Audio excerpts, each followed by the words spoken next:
C'est un plaisir de vous retrouver pour cette nouvelle session de l'actualité. Mesdames, Messieurs, bonsoir. Au sommaire de ce 8 février 2024, talons face à la presse. Comme annoncé, le chef de l'État a rencontré les journalistes et hommes des médias. Entre autres sujets abordés, la révision constitutionnelle, le troisième mandat et l'actualité sous-régionale. Une usine de fabrication de matelas complètement emportée par des flammes avec tout son contenu. Les faits se sont produits dans l'après-midi de ce jeudi et des pertes matérielles sont nombreuses. Dans l'actualité aussi, cette victoire des éléphants de la Côte d'Ivoire sur les léopards du Congo. On revient dans cette édition sur le vécu des Béninois et des supporters des deux nations en compétition hier lors des demi-finales. Bienvenue à toutes et à tous. Révision constitutionnelle, troisième mandat, pas demandeur. C'est en résumé dans cet état d'esprit que le président de la République a fait des clarifications aux médias sur des sujets d'intérêt national et régional. Suivons ici les précisions du chef de l'État. J'ai entendu, comme tout le monde, que depuis quelque temps, on confond notre réalité au Bénin avec celle de l'Afrique ou de la sous-région, qui donne le sentiment que, à la fin des deuxièmes mandats, qui sont prescrits comme dernier mandat des présidents d'exercice, les concernés tentent de briguer un troisième mandat avec divers prétextes. Et cela a tellement traumatisé les peuples africains que désormais, on soupçonne tout le monde, à la fin du deuxième mandat, de chercher les voies et moyens pour contourner les dispositions constitutionnelles, que pourtant tout le monde accepte. On les consigne dans la Constitution, et puis, à la fin, on trouve les moyens de chercher un troisième, un quatrième mandat. Mais moi, j'ai quand même espéré que cette question est derrière nous depuis un temps. Le Bénin fait son chemin. C'est vrai, nous n'avons de leçons à donner à personne, mais nous faisons notre chemin de manière admirable, n'est-ce pas? En tout cas, de la manière dont nous-mêmes nous observons nos efforts. Et il y a quelques années, à l'occasion d'une modification, je crois de la dernière modification de notre Constitution, on a fini par faire cet exercice-là. Parce que quand un président est en exercice, il lui est pratiquement interdit de toucher la Constitution, quel que soit le motif, parce qu'on soupçonne de placer une virgule à tête de modification et puis de décréter que c'est une nouvelle constitution ou une nouvelle république pour remettre les compteurs à zéro, le compteur de décompte des mandats. Donc depuis 2019, nous avons espéré avoir réglé définitivement cette question-là au Bénin. Et à mon initiative, nous avons précisé dans la Constitution que nul ne peut de sa vie exercer plus de 2 mandats, que la Constitution soit nouvelle, qu'il s'agisse d'une nouvelle république, qu'il s'agisse de quoi que ce soit. Aucun vivant au Bénin ne peut faire plus de 2 mandats à qualité de président de la République. Et nous avons tous pensé qu'une fois que cela est inscrit dans notre Constitution, ou bien toutes les fois que cette phrase reviendra dans n'importe quelle constitution, qu'elle soit nouvelle, qu'elle soit modifiée ou non, toutes les fois que cette phrase figurera dans la Constitution, il n'y aura plus aucune raison de soupçonner un président en exercice de vouloir faire un troisième mandat. Et d'être passé pour être acquis. Puis, la fin s'annonçant, on revient encore sur cette question, comme si cet acquis, cette phrase qui est dans la Constitution, comme si soit on s'apprête à l'évacuer, à aller sortir de la Constitution, soit, même si elle demeure dans la Constitution, elle n'est plus suffisante pour nous apaiser sur cette question-là. C'est malheureux. Parce qu'en fait, ce sont les acteurs politiques qui agitent cela, juste pour se donner une raison d'exister, pour créer de la polémique, pour animer le débat politique avec un sujet qui, en fait, n'en est pas un. Autre aspect important, la révision de la Constitution. À partir d'aujourd'hui, je ne veux plus me mêler de ça. Ce sont là les propos du chef de l'État. Voici un extrait de son intervention. Je voudrais qu'il soit noté devant vous, soyez mes témoins, que moi je ne veux pas qu'on touche à un virgule de la Constitution. Il ne faut pas le faire. Et je l'ai dit déjà aux députés qui se réclament de mon bord, aux mecs qui se réclament de mon bord, que ce soit UP ou BR, je leur ai dit, touchez pas à la Constitution. Certes, je ne peux pas vous instruire.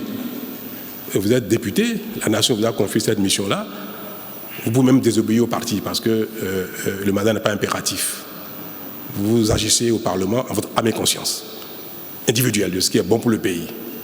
Mais je vous recommande de ne pas le faire. Je vous souhaite que vous ne fassiez pas. Je ne sais pas ce qu'ils vont faire demain. Mais moi, à partir d'aujourd'hui, là, devant vous, depuis quelques jours, je dis, je ne veux plus me mêler de ça. Qu'ils fassent ce qu'ils veulent. S'ils s'entendent, UP, BR, démocrates, pour modifier le code électoral par consensus, ou simplement avec la majorité qualifiée nécessaire, moi je vais m'incliner, je vais promulguer.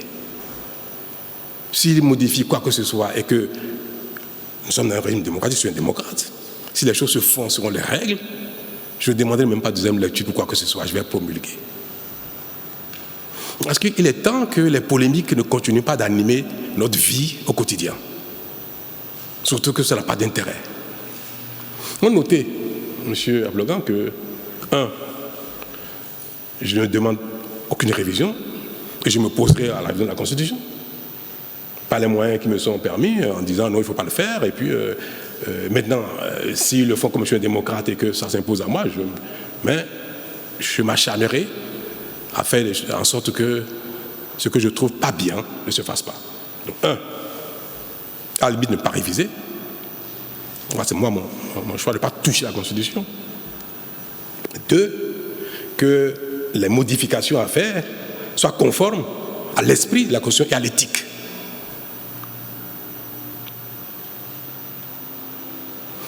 C'est mon souhait. Mais je ne suis pas, moi, parti dans le peuple béninois. Ce qui se fera, même si c'est contraire à ma vision et à ma conscience et à mon éthique, il va se faire que je n'ai pas les moyens de le mettre en cause, je suis un démocrate, je m'inclinerai. Et au dernier Conseil des ministres, le chef de l'État a proposé de nommer des ministres conseillers. Sur la toile, ça va dans tous les sens. De quoi retourne cette décision? Patrice Talon ne manque pas d'aborder ce sujet et d'y apporter des éclairages suivant ses propos. Vous l'avez tous entendu, que j'ai proposé au Conseil des ministres qu'il a adopté de créer un collège des ministres conseillers. Depuis mon premier mandat et durant ce second-ci, vous avez dû constater que parfois nous faisons appel à des compétences non politiques pour conduire l'action du gouvernement. Le pays a besoin de 2 choses pour bien fonctionner. Que la vision soit claire. Et la vision est définie par les élus qui exposent à leur population ce qu'ils comptent faire, comment ils voient les choses, et ceux-ci leur accordent leur confiance.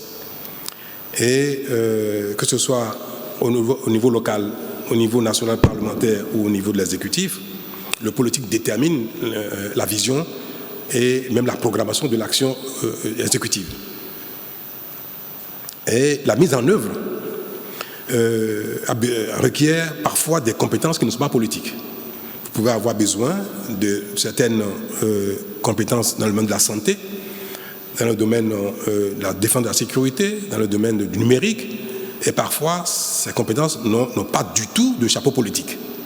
Parce que l'idéal serait que les acteurs politiques disposent des compétences qu'il faut à tous les niveaux. Mais je ne pense pas qu'il y ait un pays au monde où tous les acteurs politiques ont toutes les compétences dans tous les domaines. Il y a même un pays, ça se complète. Ceux qui ont une vocation politique, ceux qui n'en ont pas du tout, mais chacun a son rôle au plan pratique dans le pays. Pour un pays à construire, à bâtir, l'exigence de compétences est très élevée, plus que les pays développés. Un ministre de la Santé en France ou aux États-Unis n'a pas besoin d'être un expert en la matière autant qu'un ministre de la Santé au Bénin, parce que tout est à construire. Là-bas, il y a une structure administrative, une superstructure qui existe, qui fonctionne bien, qui a fait ses preuves, et un ministre peut s'appuyer sur tellement de compétences, parfois pour arbitrer ou parfois pour prendre une décision. Ici, parfois et souvent d'ailleurs, les ministres sont appelés à aller dans les détails et à faire des arbitrages même de base. Et c'est pareil, c'est pas seulement au Bénin, c'est dans tous les pays en développement où tout est à construire. Il y a des détails que vous prenez un ministre américain de quelque chose qui ne sait pas de quoi il s'agit, parce que ça a été fait il y a si longtemps et ça devient un acquis, la question ne se pose plus. C'est pareil dans le domaine de l'électricité. Quels sont les choix technologiques qu'il faut faire en matière d'énergie? Et parfois, un ministre est amené à arbitrer. S'il n'est pas un expert, il peut se planter. Donc, nous avons besoin que les politiques qui sont doublées de casquettes techniques ou pas doublées de casquettes techniques puissent conduire l'action gouvernementale, exécutive, avec ceux qui ont des compétences, mais qui n'ont pas le chapeau politique.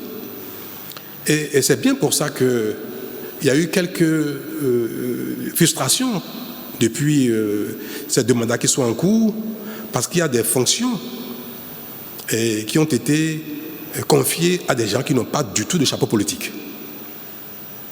Alors que ce n'est pas eux qui ont œuvré à conquérir le pouvoir. Ce n'est pas eux qui répondent devant l'opinion. Donc quelqu'un met en œuvre une stratégie sans avoir le devoir de reddition de compte devant le peuple. Alors, j'ai toujours pensé qu'il faut qu'on trouve un moyen de compenser un peu cela. C'est cela qui a été décidé récemment, où nous avons dit que, au-delà de l'action de certains ministres, même que ce sont politiques, qui ont la tête dans le guidon au quotidien, qui sont tellement submergés que parfois, ils n'ont pas le recul qu'il faut pour apprécier leur propre action par rapport aux attentes des populations, par rapport à la vision ou par rapport même à l'avenir. Donc il serait bien que les ministres soient doublés de personnalités, de compétences, mais ayant un chapeau politique. Des gens qui n'ont pas la tête dans le guidon et qui ont une vision plus holistique, plus globale, ont une vision, une profondeur plus accrue que celui qui a la tête dans le guidon, pour accompagner, corriger et définir même avec celui-ci ce qu'il faut faire. Dans la tâche, je le vois bien. Moi, parfois, je n'arrive pas, je n'ai pas le temps de m'occuper des questions politiques. Et ça me pose des préjudices. Parce qu'il y a tellement à faire que je n'ai pas l'occasion d'avoir les contacts, les discussions, les débats techniques qu'il faut avec les politiques pour corriger mon action. Il est impératif que ceux qui ont la tête dans le guidon aient aussi à leur côté des conseillers, à leur côté des gens qui portent la vision, qui connaissent les réalités du terrain, qui peuvent apporter les recommandations qu'il faut, relayer à ceux-ci ce qui est plus pertinent pour ajuster les choix et même faire le suivi de l'action gouvernementale sans avoir la tête dans le guidon. C'est ce qui a conduit à la mise en place de ce collège qui, pour le moment, on n'a pas encore pourvu aux diverses fonctions qui sont prévues là-dedans, mais ceux qui y seront les guides et faire le suivi de ceux qui ont la tête dans le guidon au quotidien. Voilà l'esprit. Mais ce sont les partis politiques qui devront pourvoir à ces nominations-là, parce que c'est l'action politique qu'on voudrait remettre au centre des choses pour déterminer, conduire, définir et faire le suivi de l'action exécutive. Merci. Patrice Talon qui n'est pas resté devant la presse sans aborder l'actualité sous-régionale quand les mesures de sanctions au sein de la CEDEAO perdurent et que brutalement 3 pays sortent de l'espace. Quelle est la perception du chef de l'État béninois? Suivant. Nous sommes les premiers à vouloir que les sanctions s'arrêtent. Moi, je suis pressé d'enlever les sanctions. Ça parce que ça pose des préjudices graves au Bénin. Non. Et je veux que les Béninois le sachent, ça. Ça cause des préjudices au Bénin, c'est sûr. Mais ça cause plus de préjudices au Niger qu'au Bénin. Nos frères nigériens souffrent plus que nous de ce qui se passe. Et ce sont nos frères et sœurs. Donc il est temps pour nous de lever ces mesures-là qui n'étaient pas destinées à durer.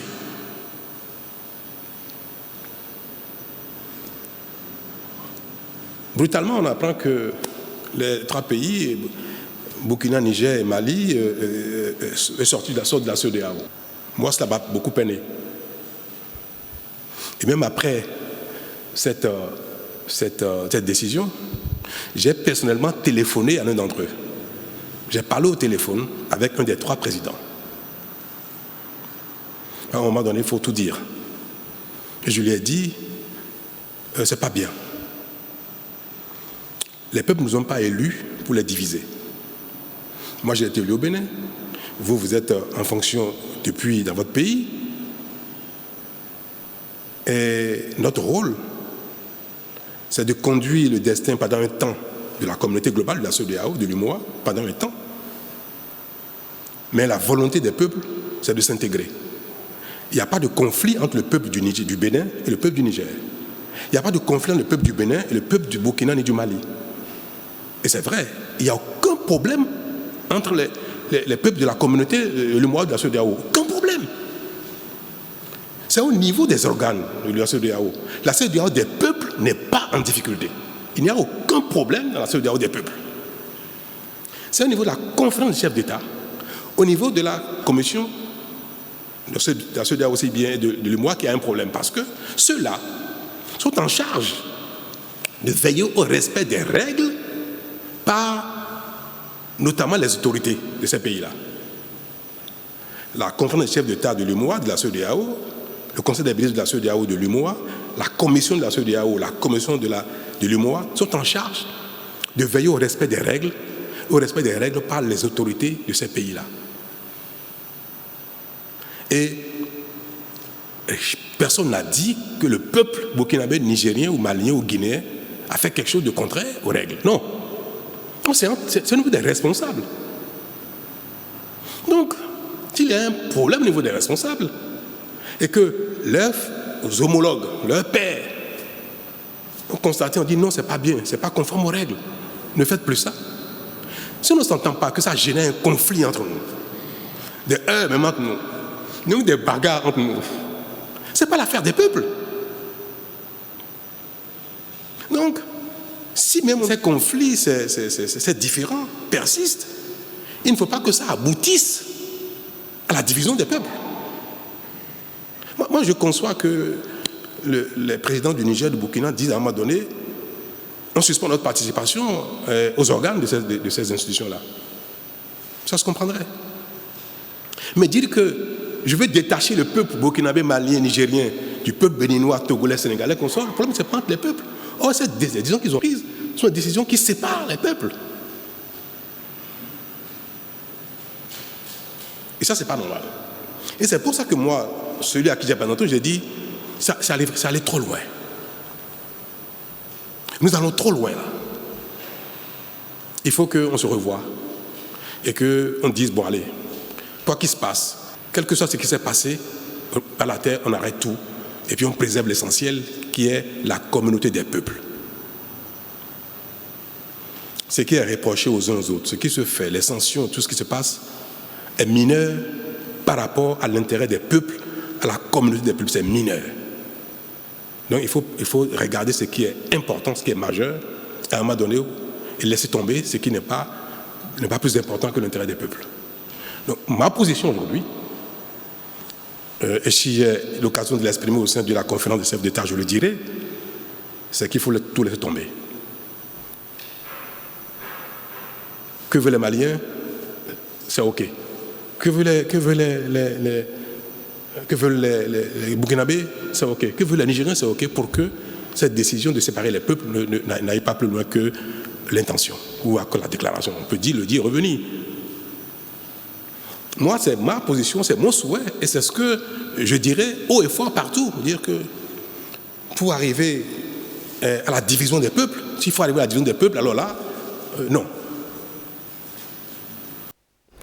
L'intégralité de cette rencontre du chef de l'État avec la presse est à suivre après ce journal. Patrice Talon contre la révision de la Constitution et un éventuel troisième mandat. Comment appréciez-vous cette position tranchée du chef de l'État? Le Naïk Agbazaou et Benjamin Denayon ont promené micros et caméras dans la ville de Cotonou. Voici les appréciations de quelques citoyens. Vous savez, le peuple béninois, ces politiciens nous ont habitués à une agitation. On s'agite. Et voilà, le chef d'État qui est tellement civilisé, instruit, énormément averti par rapport à cette constitution, il ne touchera pas. Comme il a dit, moi, à toi c'est son avis et je crois que c'est ce qui va se passer. Il va la toucher. Et troisième mandat, nous avons déjà dépassé ce truc-là. Le Bénin a dépassé ce truc de troisième mandat. Pensons au développement de ce pays et laissons la constitution là où elle est. Moi, je le félicite, je le félicite à rester dans cette dynamique et de ne pas lâcher. Le président de la République a droit à un seul mandat, renouveler une fois et vous partez. Donc par rapport à cela, je ne sais pas quelle polémique il y a, on va discuter de cela. Et par rapport à sa sortie, je l'ai tiré chapeau. Il a été responsable à ses opposants. Restez calme, serein et soyons sérieux. Le président ne va pas trahir le peuple. Mais je trouve que c'était important que le chef de l'État, dans son élégance, dans sa gouvernance, fasse cette sortie-là. Il pouvait rester dans son habitude de se réserver, mais le peuple, dans sa grande majorité, avait besoin de savoir s'il était derrière toutes ces manœuvres. D'ailleurs, les opposants n'hésitaient pas à trouver sa main derrière tout ce qui se faisait. Et pour un chef d'État qui a dit clairement « je veux être porté en triomphe », à la fin, je pense qu'il est suffisamment intelligent pour ne pas accepter que pour ces débats-là, cette polémique, ce véritable cafouillis-là, on puisse salir la fin de tout ce qu'il a fait. Et le chef de l'État, il a très bien fait, c'est une bonne démarche communicationnelle, que de se prononcer en même temps sur des questions liées à la sous-région, le Niger, le Sénégal.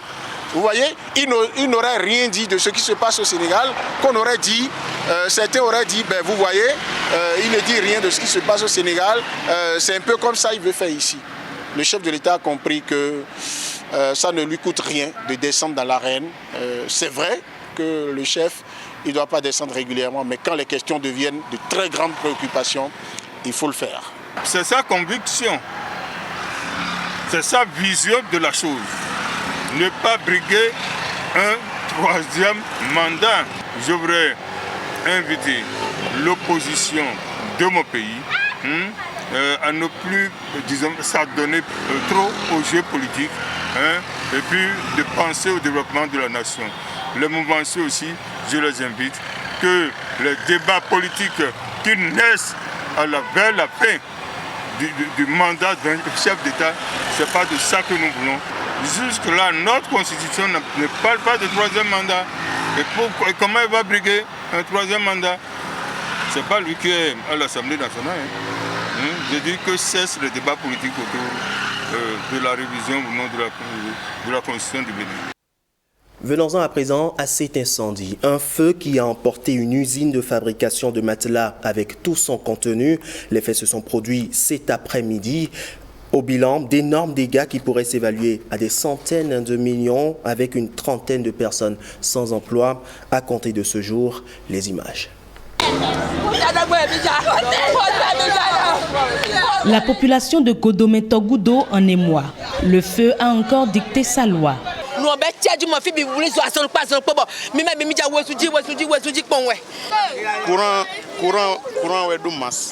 Cette fois-ci, ce n'est pas de l'essence paillot qui est en cause. Mais suite à un court-circuit, cette usine de fabrication de matelas est partie en fumée. On était nombreux, environ une vingtaine de personnes. Et on se précipitait pour sortir le bloc dans la mousse qui a pris feu. C'était en vain. C'est là les autres aussi ont pris feu. Bon. Parce que des habitants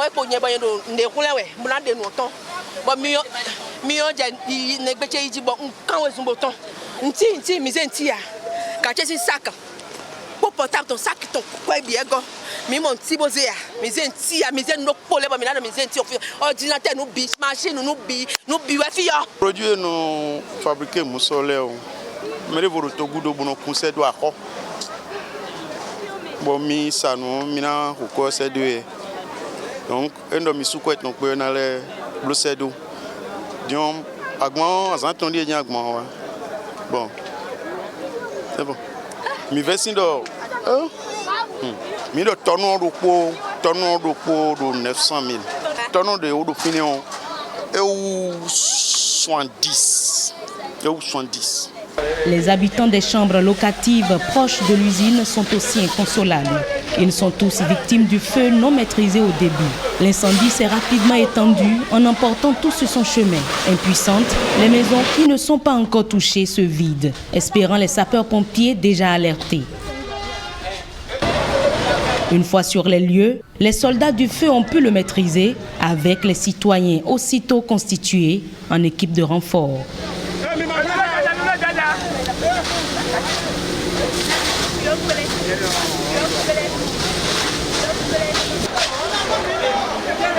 Malheureusement, le feu a déjà consumé des centaines de millions, au dire des employés de l'usine de fabrication de matelas. Parlons sport à présent. On connaît désormais l'affiche de la finale de la 34e édition de la Coupe d'Afrique des Nations. À l'issue des demi-finales qui se sont déroulées hier, la Côte d'Ivoire et le Nigeria sortent la tête comme les deux équipes que le monde sportif suivra en finale. Hier, pendant le déroulement du match Côte d'Ivoire-Congo, c'est à des endroits différents de la ville de Cotonou que Benjamin Denayon et Arnaud Adadja ont suivi cette partie de football avec Ivoiriens et Congolais. Voici l'ambiance qui a prévalu.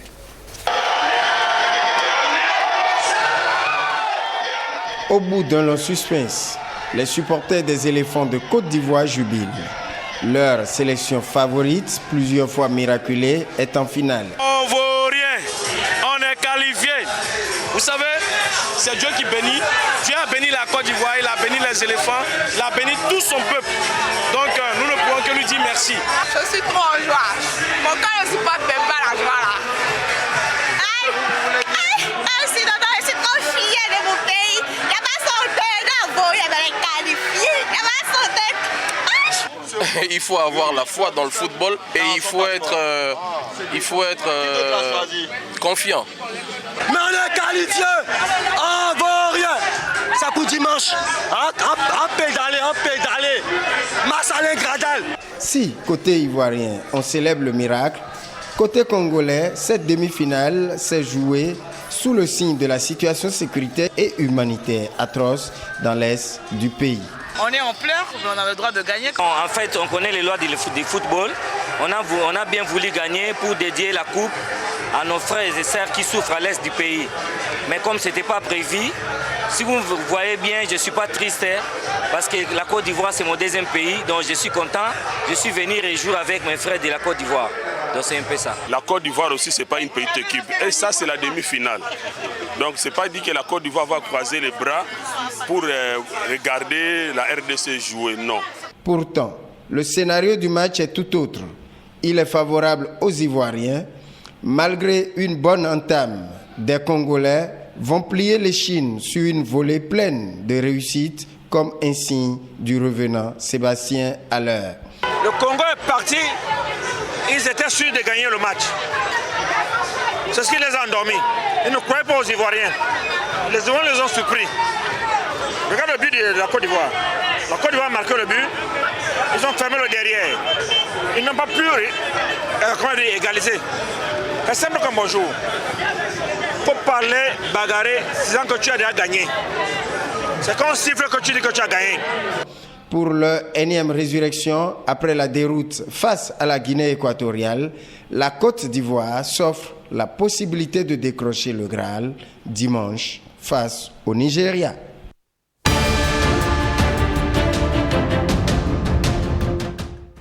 Place à présent à l'actualité hors de nos frontières avec notre guide ce soir, Marcel Guetoro.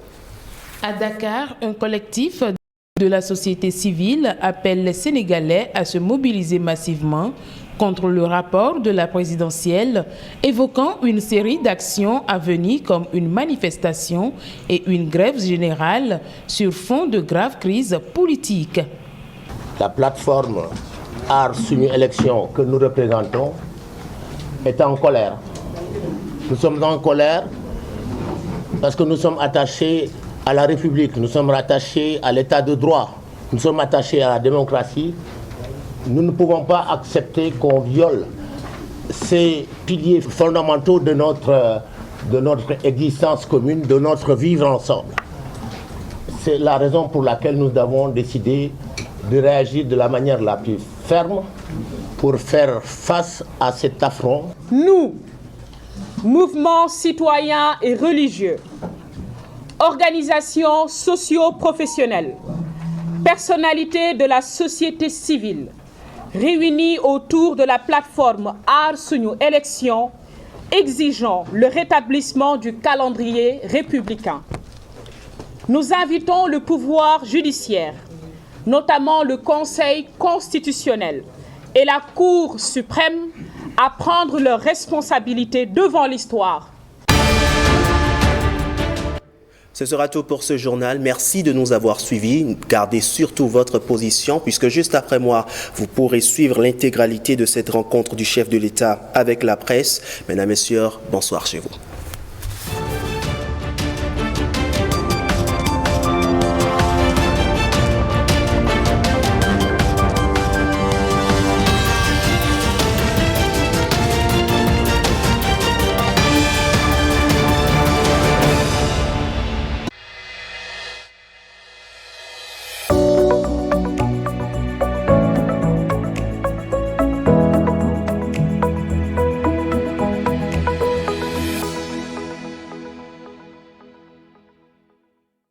Merci pour votre présence. En fait, ce matin, j'ai souhaité donner suite à la demande de certains d'entre vous qui m'ont reproché de ne pas vous donner souvent l'occasion de m'entendre sur les sujets d'actualité, aussi bien nationales qu'internationales. C'est vrai, je n'ai pas l'habitude de me soumettre à ce devoir. Pourtant, c'est bien nécessaire. Bon, ce matin, on va corriger un petit peu cela. Donc, je serai à votre disposition le temps qui vous plaira de me donner sur tous les sujets d'intérêt pour vous. Qu'est-ce qui vous préoccupe au plan national? D'abord, Monsieur Plogan, je suis à vous. Nous inviter à cette conférence de presse. Ma première question, je voulais savoir si la normalisation que vous avez souhaitée avec les autorités du Niger est en marche. Est-ce que vous avez eu des contacts directs? Est-ce que l'une des mesures symboliques ou majeures n'est pas d'ouvrir les frontières en dehors des sanctions économiques? Deuxième question, la proposition de loi du député Hassan Seibou a relancé une forte suspicion sur votre engagement de partir en 2026. Est-ce que vous partez vraiment en 2026? Enfin, est-ce que vous pouvez faire quelque chose pour nos confrères de la Gazette du Golfe, dont le média est fermé depuis quelques semaines? Merci beaucoup. C'est vrai, j'ai pu noter avec vous que depuis un moment, bien avant que le député BR ne soumette sa proposition de loi constitutionnelle, j'ai entendu, et comme tout le monde, que depuis quelque temps, on confond notre réalité au Bénin avec celle de l'Afrique ou de la sous-région, qui donne le sentiment que, à la fin des deuxièmes mandats, qui sont prescrits comme dernier mandat des présidents d'exercice, les concernés tentent de briguer un troisième mandat avec divers prétextes. Et cela a tellement traumatisé les peuples africains que désormais on soupçonne tout le monde, à la fin du deuxième mandat, de chercher les voies et moyens pour contourner les dispositions constitutionnelles, que pourtant tout le monde accepte. On les consigne dans la Constitution, et puis à la fin, on trouve les moyens de chercher un troisième, un quatrième mandat. Mais moi, j'ai quand même espéré que cette question est derrière nous depuis un temps. Le Bénin fait son chemin.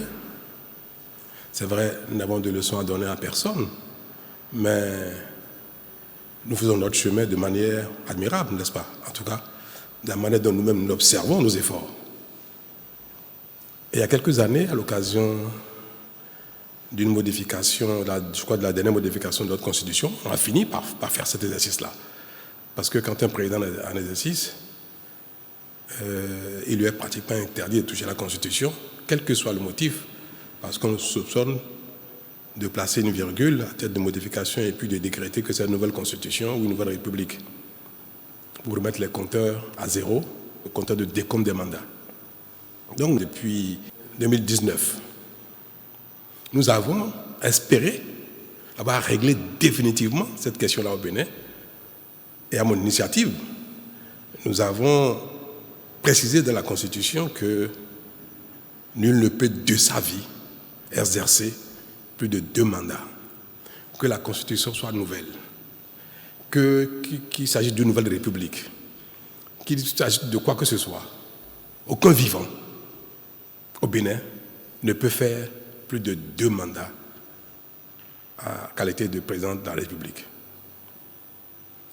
Et nous avons tous pensé qu'une fois que cela est inscrit dans notre Constitution, ou bien toutes les fois que cette phrase reviendra dans n'importe quelle Constitution, qu'elle soit nouvelle, qu'elle soit modifiée ou non, toutes les fois que cette phrase figurera dans la Constitution, il n'y aura plus aucune raison de soupçonner un président en exercice de vouloir faire un 3e mandat. Et d'être passé pour être acquis. Puis, la fin s'annonçant, on revient encore sur cette question, comme si cet acquis, cette phrase qui est dans la Constitution, comme si soit on s'apprête à l'évacuer, à le sortir de la Constitution, soit, même si elle demeure dans la Constitution, elle n'est plus suffisante pour nous apaiser sur cette question-là. C'est malheureux. Parce qu'en fait, ce sont les acteurs politiques qui agitent cela, juste pour se donner une raison d'exister, pour créer de la polémique, pour animer le débat politique avec un sujet qui en fait n'en est pas un. La question que vous me posez, M.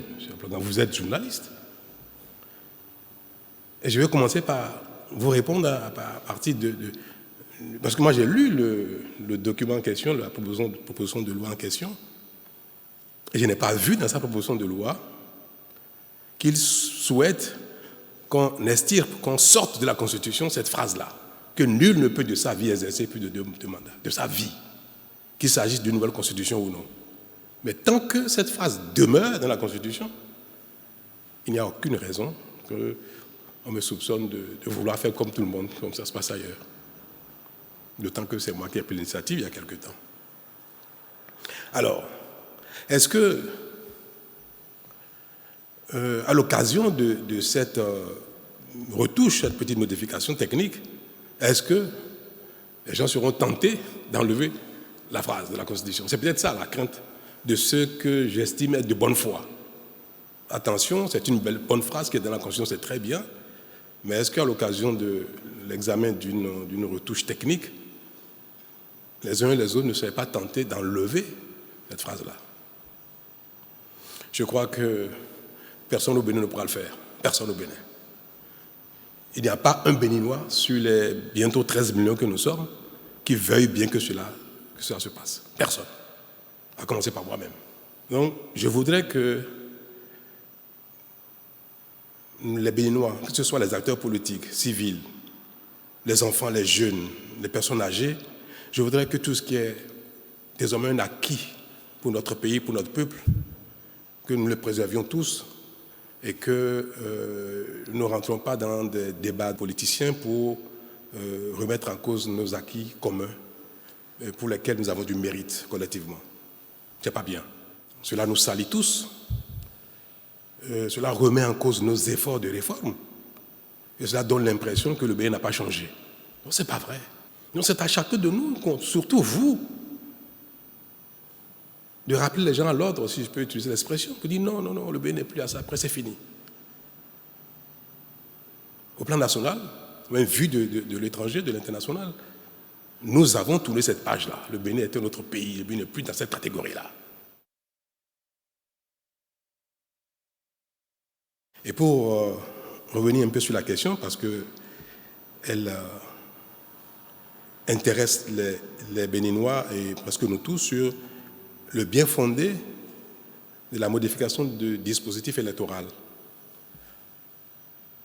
La Cour a demandé de faire une correction au code pour réparer une illégalité qui s'est introduite vraiment par erreur. Nous avons utilisé 2 types de calendrier, des dates précises et un calendrier électoral dans la Constitution pour rythmer les élections. Et dans le code électoral, les dates intermédiaires pour les documents à fournir et consorts ont été indiquées en nombre de jours calendaires.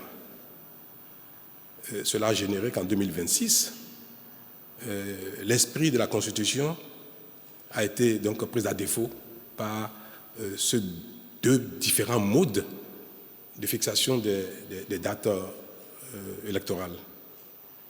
Et donc pour corriger cela, c'est très simple, il suffisait de modifier le nombre de jours séparant la date du scrutin de la date de dépôt de candidature pour les élections présidentielles.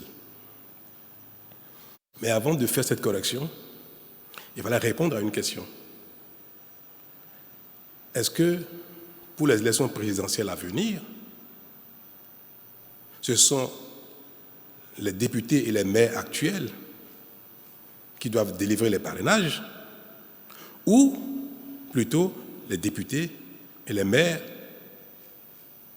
qui seront élus à la prochaine élection générale qui vont parrainer les candidats à l'élection donc à venir.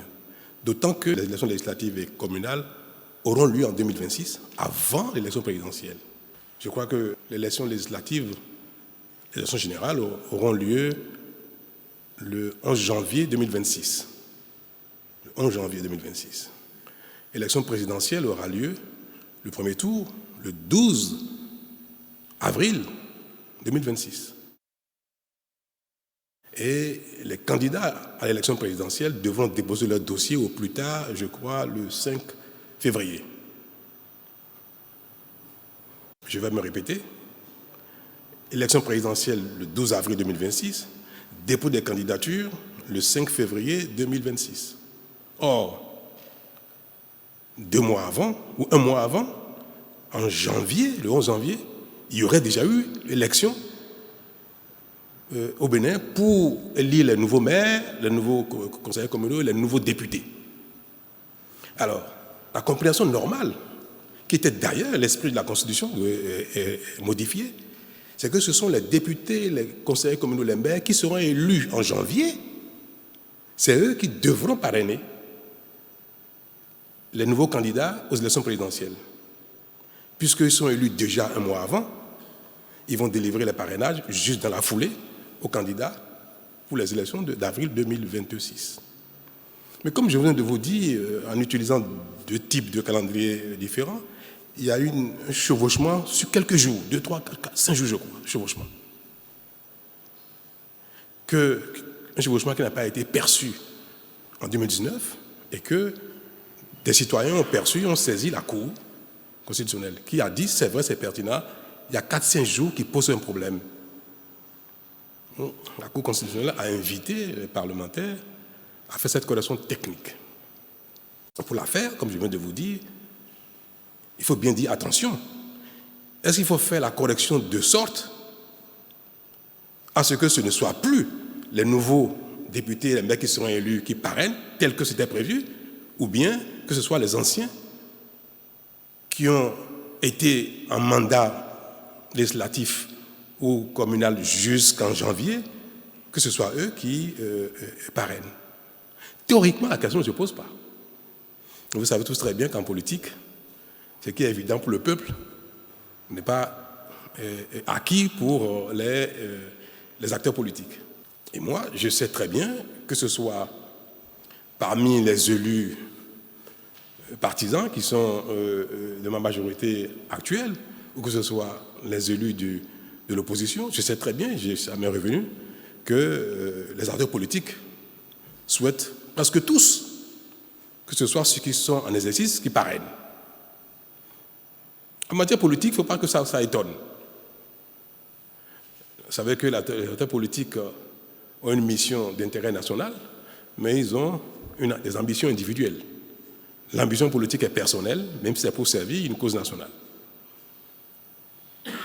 Donc, au petit défaut technique, on remet en cause le consensus qu'il y avait en 2019. Et aujourd'hui, il faut répondre à la question pour pouvoir faire la correction. Parce que si les députés au Parlement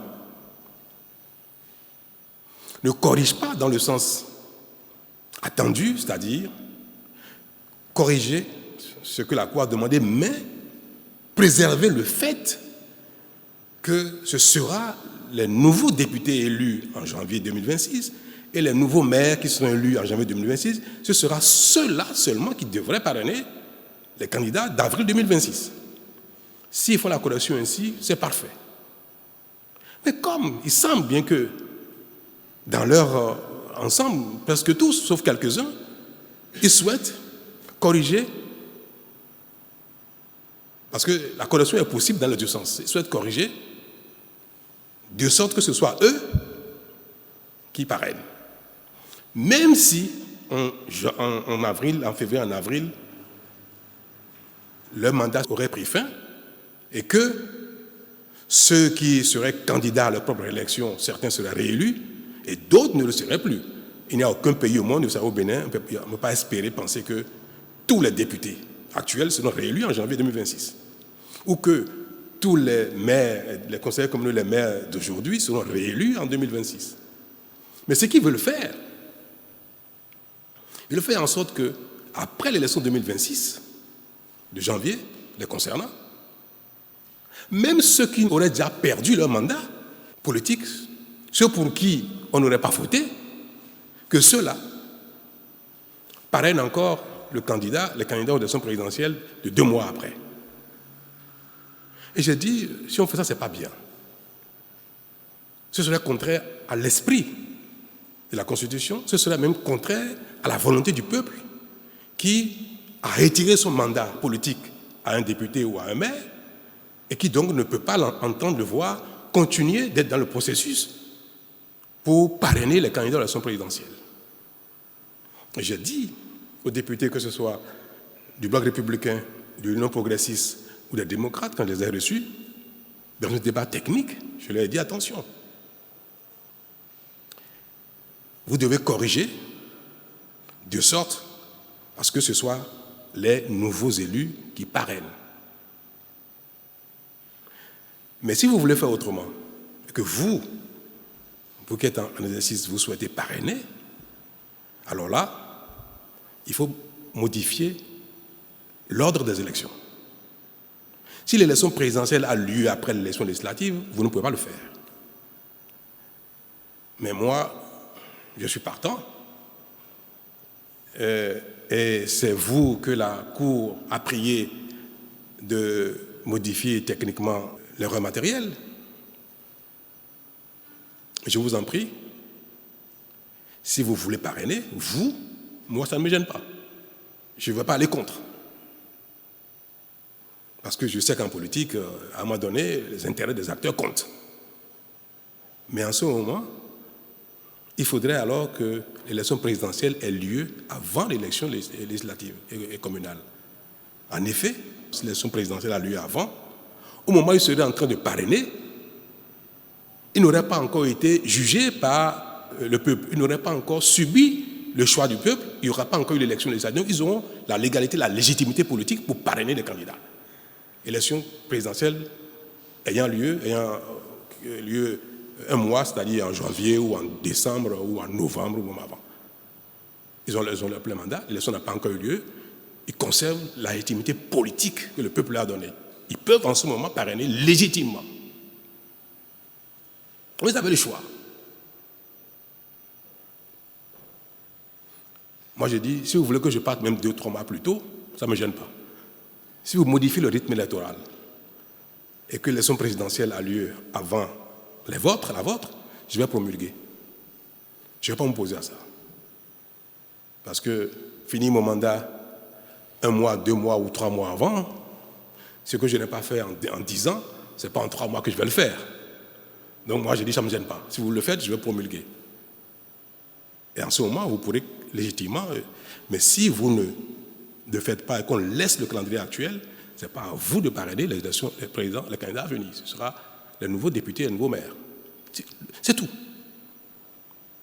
Moi, j'ai entendu partout sur les médias, dans les réseaux sociaux, que je les ai réunis pour suggérer une modification de la Constitution.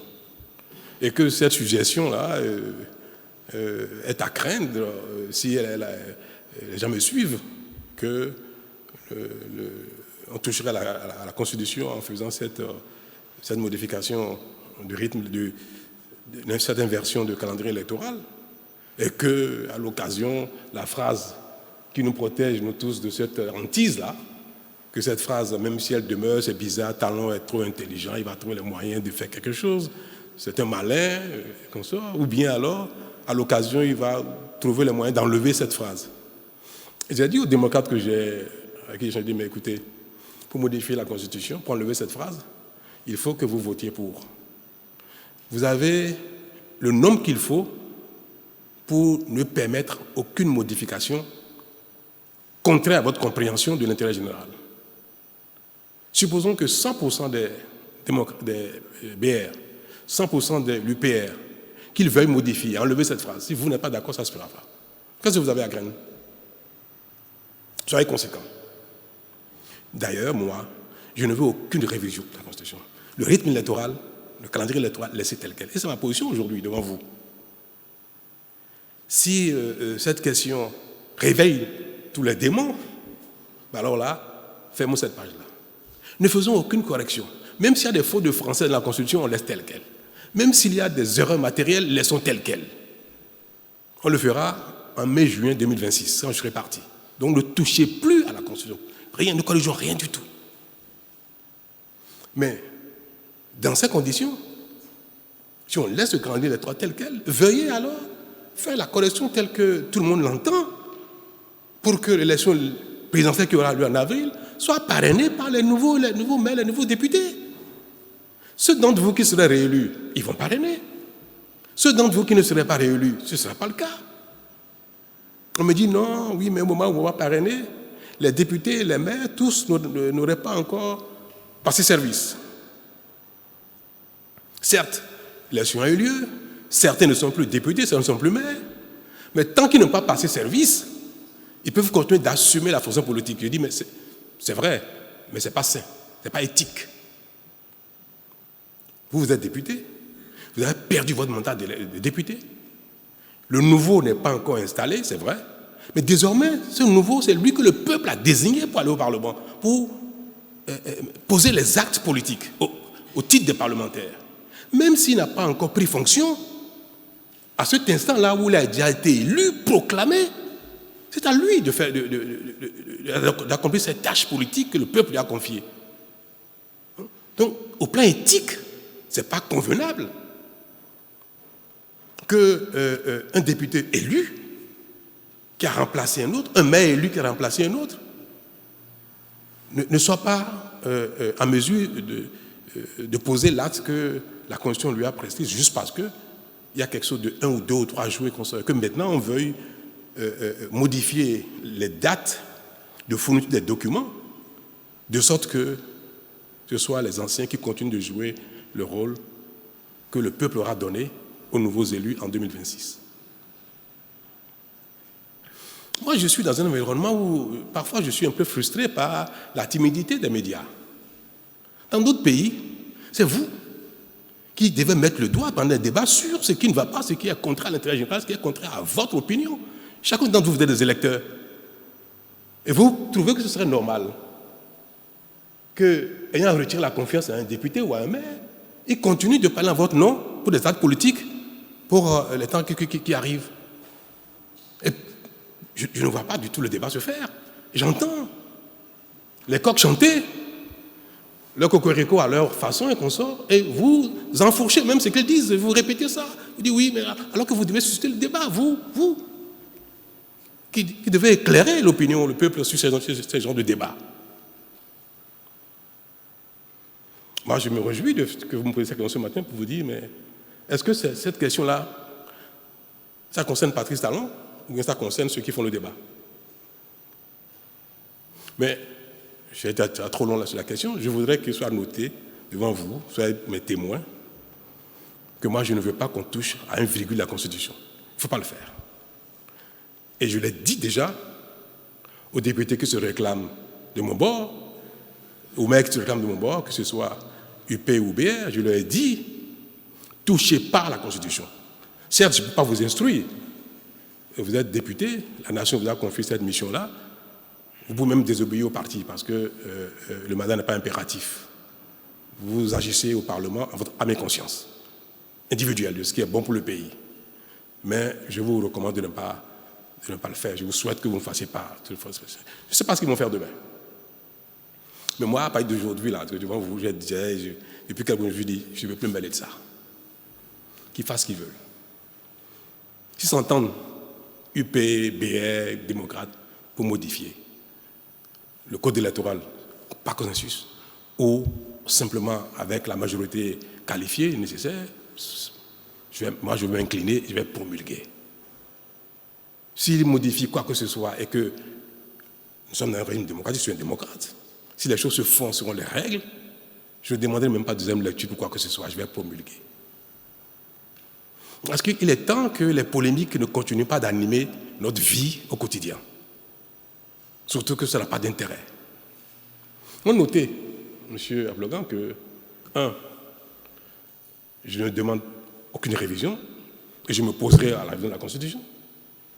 Pas les moyens qui me sont permis en disant non, il ne faut pas le faire. Et puis, maintenant, s'ils le font comme je suis un démocrate et que ça s'impose à moi, je m'acharnerai à faire en sorte que ce que je trouve pas bien ne se fasse pas. Donc, à la limite, ne pas réviser. C'est moi mon choix de ne pas toucher la Constitution. 2, que les modifications à faire soient conformes à l'esprit de la Constitution et à l'éthique.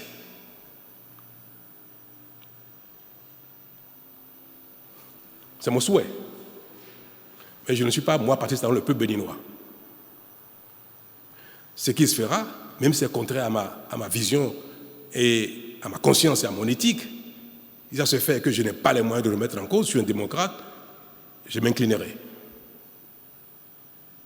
Voilà ce que j'ai à dire en ce qui concerne votre première question. Maintenant, vous voulez que ce soit la question sur le Niger qui vienne après ou la question de votre confrère Niger? Vous savez, c'est une question qui, aussi bien que le Niger, le Burkina que le Mali, c'est une question qui, moi, personnellement, me peine de plus en plus. Nous sommes dans une communauté, la plus petite dans cette région, c'est l'UMOA. Au-delà, c'est la CEDEAO, puis l'Union africaine. Et puis, nous sommes tous dans les Nations unies. Et la mission dévolue à ces regroupements de pays, à ces communautés, c'est de veiller à ce qu'il y ait la paix, la liberté, le développement, la démocratie pour les habitants de cette planète, pour le monde. Et les institutions internationales, régionales, se sont données comme mission de veiller au développement matériel, moral, psychologique, physique des gens, mais de veiller également à leur bien-être relatif à la démocratie et aux libertés. Pareil pour les Nations Unies, pareil à l'Union africaine, à la CEDEAO, à l'UMOA. Donc c'est cette mission que nos diverses institutions ont. Développement, mais dans tous les sens, y compris liberté et démocratie. Et par période, les communautés conviennent de ce qui est acceptable en termes de démocratie, en termes de modèle politique ou en termes de liberté, des droits de l'homme. Il a été dit dans toutes les institutions, notamment dans ceux d'AO et l'UMOA, que le mode de changement de régime politique, d'acteurs politiques, ce n'est pas le peuple, c'est le peuple qui choisit. Et toutes les fois qu'il y a forcing, soit par les armes, soit par des moyens non armés, mais aussi détestables que les moyens armés, ce que nous appelons les forcing constitutionnels ou institutionnels, que les communautés donc disent non, ce n'est pas conforme à ce que nous avons tous convenu de faire ensemble, de protéger, de défendre. Et on appelle les gens à l'ordre, et à besoin, on met des sanctions pour les contraindre à ne pas persister. C'est ce qui s'est passé au Mali, Burkina, Guinée, au Niger. Il y a eu des coups d'État. Dans chacun de ces pays, le coup d'État est interdit. À plus de raison, au niveau de la communauté internationale. Dans chacun de ces 4 pays, le coup d'État est interdit. Mieux, vous avez dû voir que les autorités maliennes actuelles, qui sont arrivées par un coup d'État, ont mis en place une nouvelle constitution, et cette nouvelle constitution prescrit aussi que le coup d'État est interdit. Et que d'ailleurs, les actes du genre sont imprescriptibles, que même 50 ans, 100 ans après, on peut poursuivre quelqu'un qui aura fait un coup d'État. Ça veut dire que même ils savent que ce n'est pas bon, le coup d'État. Mais ce sont des choses qui arrivent dans la vie. Il y a des choses qui ne sont pas convenables, ne sont pas acceptables, mais qui arrivent. Parfois, ça peut être fondé. Parfois, ce n'est pas fondé du tout. Alors, c'est arrivé une fois, 2 fois, 3 fois, puis une 4e fois au Niger. Et la CEDEAO qui dit, même si les coups d'État sont arrivés 1, 2 fois, 3 fois, bon, on parle avec les gens, on dit ne faites plus ça, on vous donne un délai pour partir, et puis on essaie de jouer, la CEDEAO essaie de jouer son rôle, notamment la conférence des chefs d'État essaie de jouer son rôle pour montrer que si ça se fait, c'est pas bien, mais il ne faut pas que ça continue, pour que ça ne devienne pas l'exercice de tout le monde, que ça ne contamine pas les autres pays. Un 4e coup d'État de la CEDEAO, si on met un 5e, parce qu'il y en a eu 2 fois ou 3 fois dans certains pays.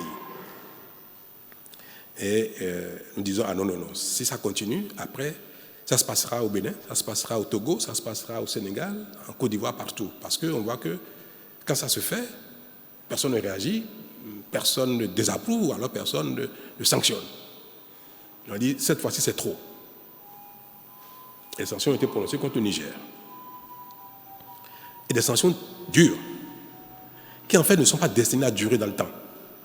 C'est des mesures, quand on les prend, on estime que, bon, au bout de quelques jours, quelques semaines, ça va se faire, ils vont revenir à l'ordre.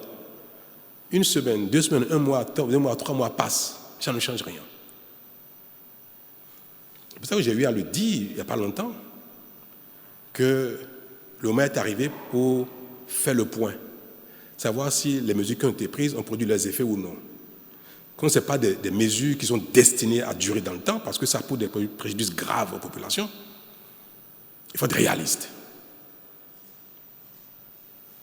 Et d'ailleurs, le président béninois, le président togolais, nigérien et consorts, ils ne vivent pas au Niger, ni au Burkina. Donc parfois aussi, il faut être humble. Nous ne savons pas quelles sont les vraies réalités de ces pays-là. Mais nous sommes dans notre rôle. Mais peut-être dans son rôle, et parfois être acteur de la plaque. Ce qu'on nous demande dans la vie, c'est d'être de bonne foi. Et chaque fois que nous prenons une décision, que ce soit guidé par la bonne foi. Est-ce qu'au moment où cette décision a été prise, on était de bonne foi? Est-ce que ce n'était pas normal qu'on prenne cette décision? Si aujourd'hui quelque chose se passe en Côte d'Ivoire ou au Sénégal, ou ce qui se passe, est-ce que si ce n'est pas bien, est-ce qu'il ne faudrait pas que la communauté dénonce que ce n'est pas bien? Si demain quelque chose se passe au Bénin, si demain quelque chose se passe au Togo, et ce n'est pas bien que la communauté dise non, ce n'est pas bien.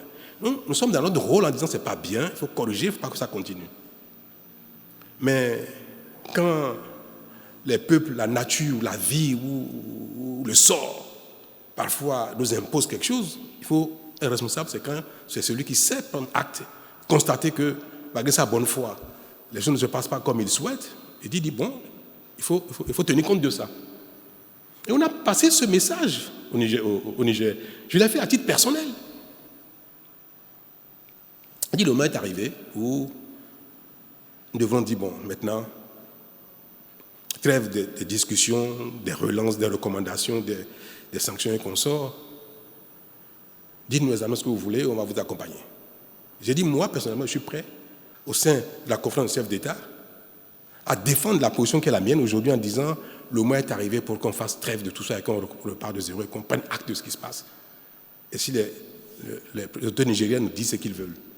Parce qu'après tout, personne de la conférence des chefs d'État ne peut dire au nom des Nigériens ce qu'ils veulent. Vous voulez une transition? Vous ne voulez pas une transition? Vous voulez une transition de 6 mois ou de 4 ans ou de 5 ans? Mais dites-le. Puisque la responsabilité nous impose de ne pas statuer dans le vide. Pour statuer, il faut quelque chose. Dites-nous ce que vous voulez, on va statuer dessus et puis on va vous accompagner.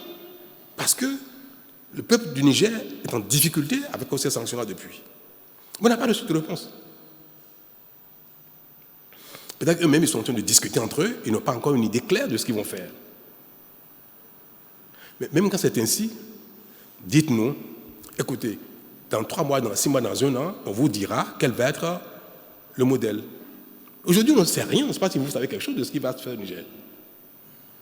Et nous sommes les premiers à vouloir que les sanctions s'arrêtent. Moi, je suis pressé d'enlever les sanctions. Ça parce que ça pose des préjudices graves au Bénin.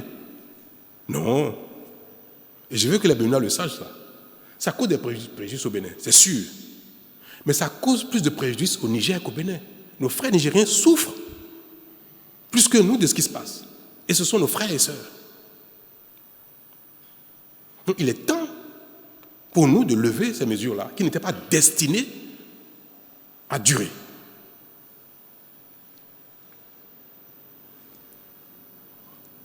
Brutalement, on apprend que les 3 pays, Burkina, Niger et Mali, sortent de la CEDEAO. Moi, cela m'a beaucoup peiné. Et même après cette décision, j'ai personnellement téléphoné à l'un d'entre eux.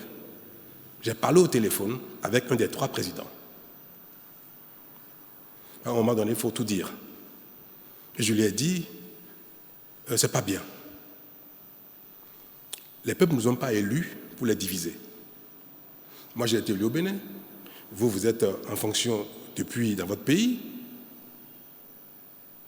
Et notre rôle, c'est de conduire le destin pendant un temps de la communauté globale, de la CEDEAO, de l'UMOA, pendant un temps. Mais la volonté des peuples, c'est de s'intégrer. Il n'y a pas de conflit entre le peuple du Bénin et le peuple du Niger. Il n'y a pas de conflit entre le peuple du Bénin et le peuple du Burkina ni du Mali. Et c'est vrai, il n'y a aucun problème entre les peuples de la communauté et l'UMOA de la CEDEAO. Aucun problème. C'est au niveau des organes de la CEDEAO. La CEDEAO des peuples n'est pas en difficulté. Il n'y a aucun problème dans la CEDEAO des peuples.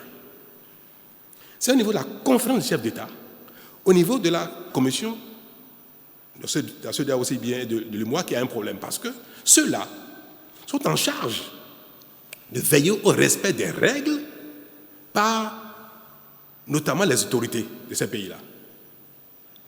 La conférence des chefs d'État de l'UMOA, de la CEDEAO, le conseil des ministres de la CEDEAO de l'UMOA, la commission de la CEDEAO, la commission de l'UMOA sont en charge de veiller au respect des règles par les autorités de ces pays-là.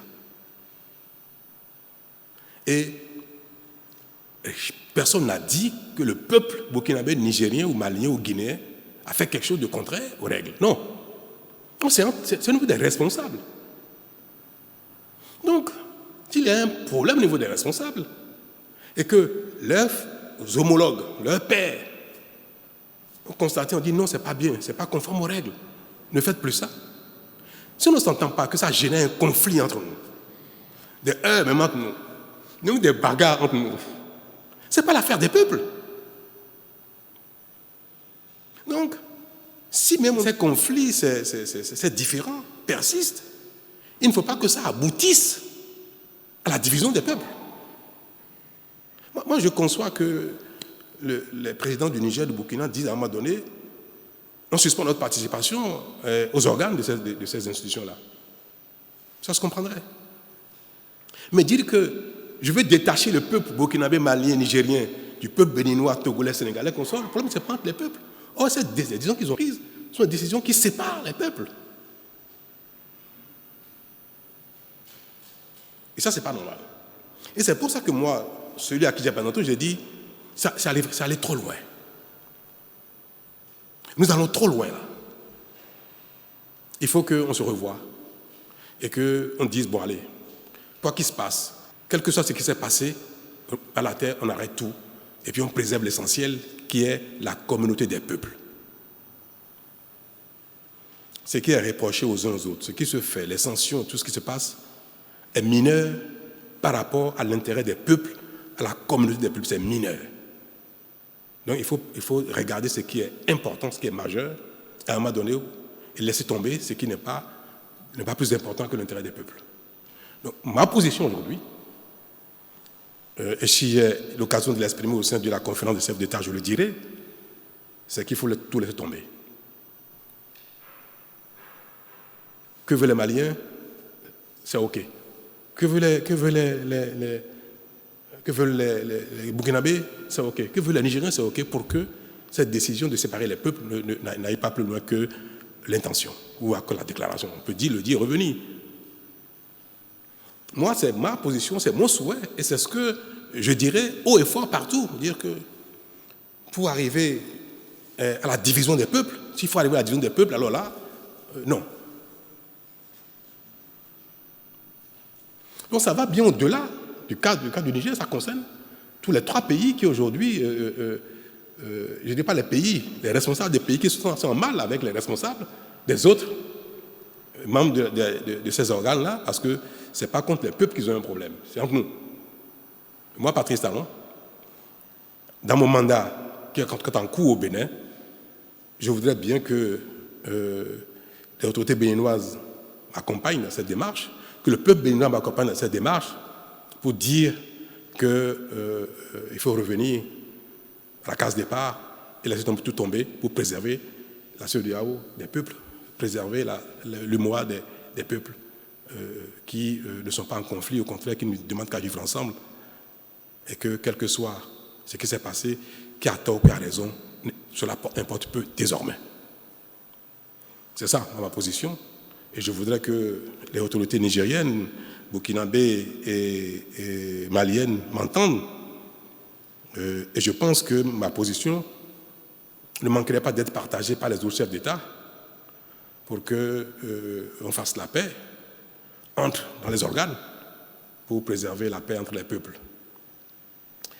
Et je ne peux pas évoquer ça sans parler du Sénégal. On observe aujourd'hui que le Sénégal aussi est en difficulté. Et ce qu'on observe au Sénégal qui est regrettable est de nature aujourd'hui à nous interpeller sur le rôle des communautés auxquelles nous appartenons. Est-ce que la CEDEAO ou l'UMOA, cette fois-ci, doit condamner ou non? Est-ce qu'elle doit condamner ou non?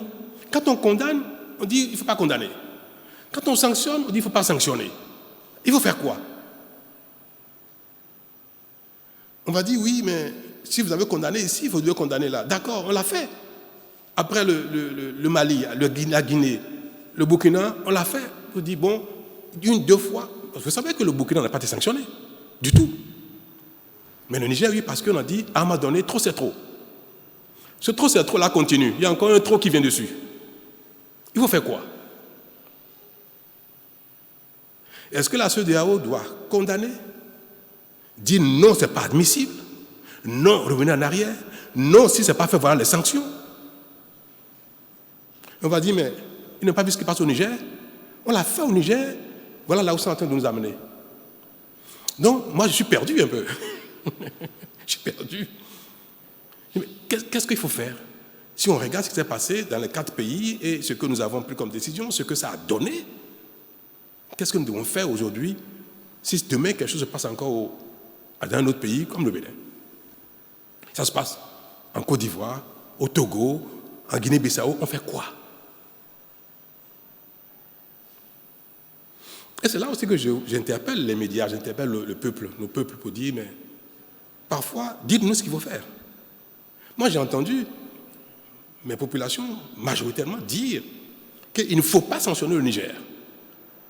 Parce que c'est nos frères et sœurs qui vont souffrir. Et j'ai dit, oui, d'accord. Mais moi, dans mon rôle, je ne peux pas faire ce que vous me demandez. Parce que la plupart des Béninois n'étaient pas d'accord pour les sanctions. Contre la plupart. J'ai fait quoi? Je dis, dans mon rôle, je dis non, vous n'êtes pas d'accord, certes. Mais pour l'intérêt de nos peuples, l'intérêt des peuples nigériens, il faut faire quelque chose. Il ne faut pas laisser comme ça, il faut sanctionner. On a vu ce que ça a donné.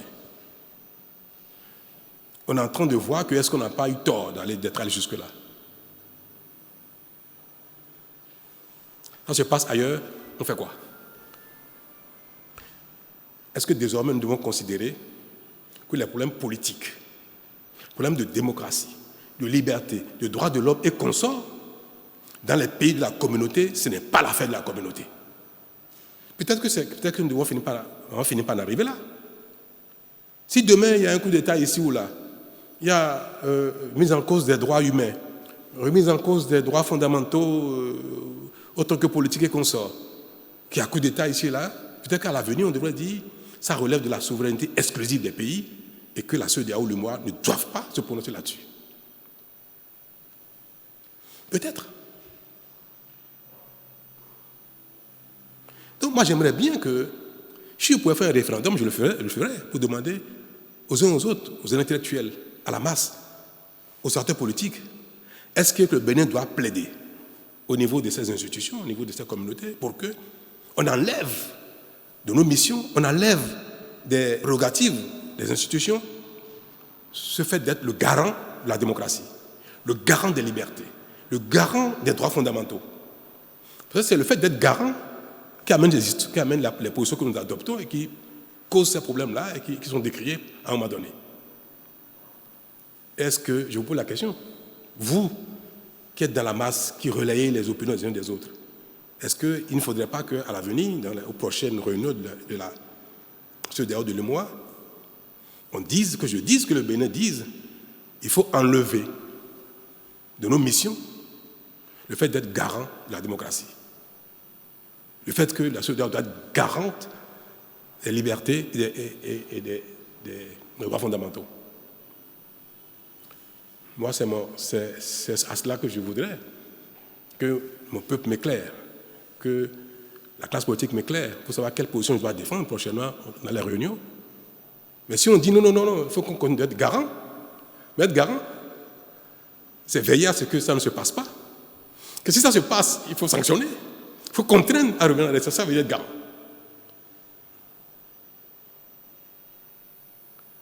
Alors si quelqu'un veut me conseiller dans la salle, je veux bien. Merci.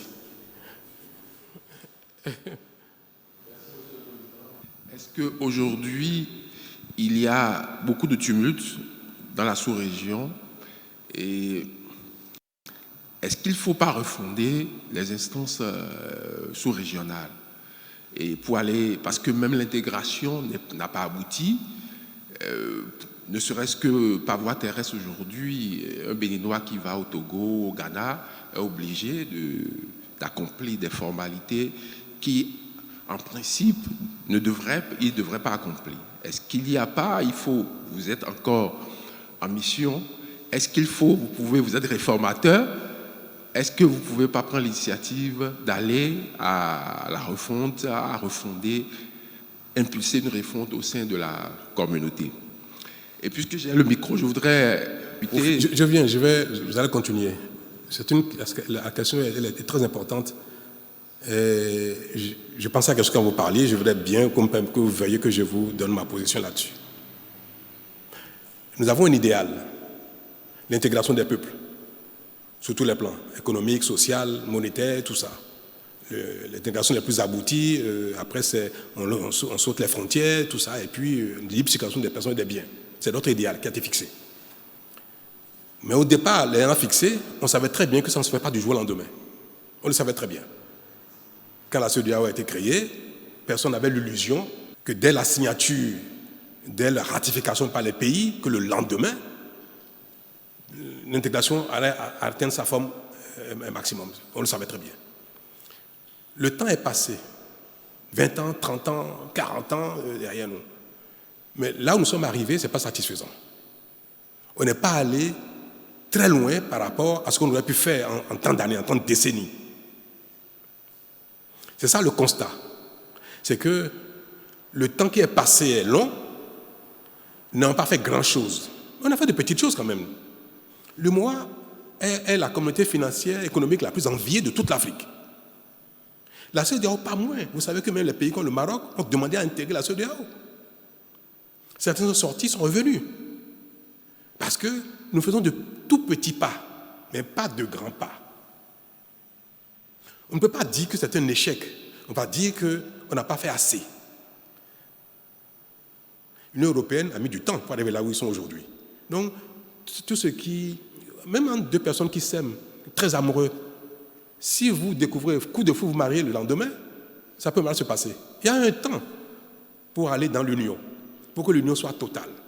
Je voudrais donc vous dire ça, qu'on ne peut pas dire que c'est un échec, que la volonté d'être en communauté économique est un échec parce qu'on n'a pas fait de grands pas. Mais est-ce que pour autant, parce que nous n'avons pas avancé autant qu'on aurait pu, est-ce que pour autant, il faut se retirer? Il faut casser ça. Est-ce que l'idéal ne vaut toujours pas? Pour moi, l'idéal vaut toujours. C'est parce que les responsables que nous sommes aujourd'hui, nous n'avons pas réussi, nous n'avons pas réformé, que peut-être ceux qui vont nous remplacer ne le feraient pas. Il ne faut pas que les responsables d'aujourd'hui, à cause de leur insuffisance de résultats, cassent ce que leurs aînés ont construit, sachant que chaque génération doit faire son effort pour que l'intégration aboutisse totalement. Donc, il n'est pas question de casser il n'est même pas question de remettre en cause l'idéal qui est noble et qui se justifie. L'idéal se justifie. C'est parce qu'ils n'ont pas réussi à aller le plus loin possible. Et c'est ce que je disais même à celui que j'ai appelé au sein du chef d'État dont je vais parler. Je lui ai dit, nous sommes de passage. Mais les peuples sont éternels. Ce n'est pas parce que les chefs d'État des pays de la CEDEAO d'aujourd'hui ne s'entendent pas sur l'attitude à avoir par rapport à un problème qu'il faut casser l'idéal. Parce que demain, Talon ne sera plus président du Bénin. Tinubu ne sera plus président du Nigeria.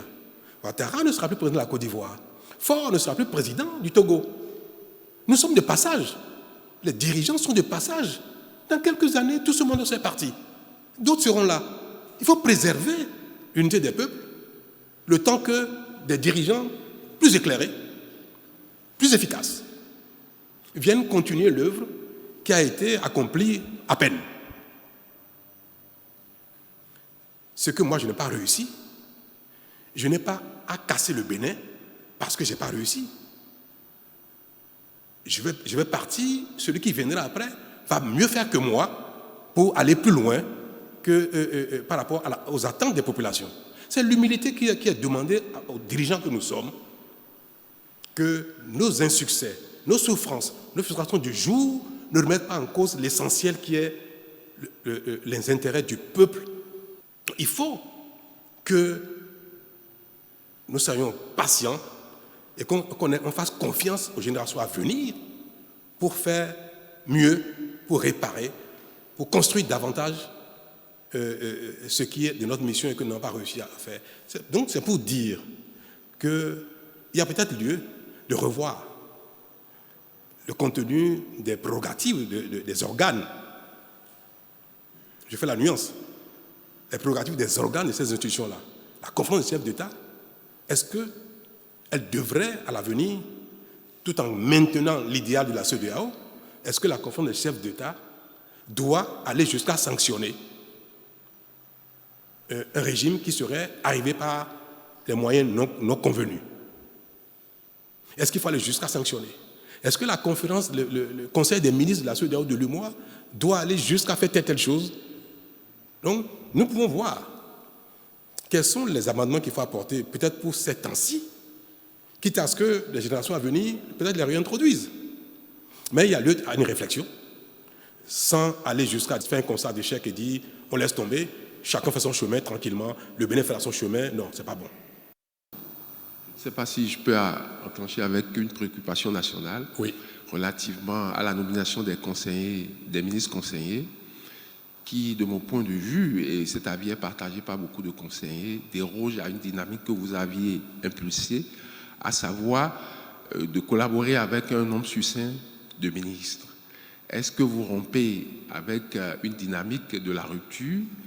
Et sinon, quels sont les déterminants de nomination de ces ministres conseillers? D'accord. S'agit-il d'un shadow cabinet? Merci, Monsieur le Président. Merci. Alors, je vais répondre à la troisième question de M. Aplogan. Vous avez dit qu'est-ce qu'il faut faire pour votre confrère du golf, qui apparemment, parce qu'effectivement, quand j'allume la télé, j'arrive plus à voir golf. Et je peine aussi, pour certaines peines aussi à ne plus voir, parce que nous avons une pluralité de médias et c'est très bien que ça continue ainsi. Mais je ne suis pas patron de la HAC. Je sais qu'il y a eu des manquements à la déontologie. Je me suis renseigné, que je ne suis pas indifférent à ce qui se passe. Je me suis renseigné et j'ai eu l'information de ce que des manquements à la déontologie ont amené la HAC à prononcer des sanctions contre ce média. Je sais aussi, j'ai vu qu'ils ont saisi la Cour constitutionnelle, mais je ne sais pas s'ils ont fait les recours, ou si la Cour suprême ou ailleurs, je ne sais pas. Je ne sais pas quelles sont les démarches qui sont en cours pour que la sanction tombe. Mais les voies de recours existent. Donc ce n'est pas au président de la République de remettre en cause la décision de la HAC. Ce n'est pas dans mon rôle et je ne le ferai jamais.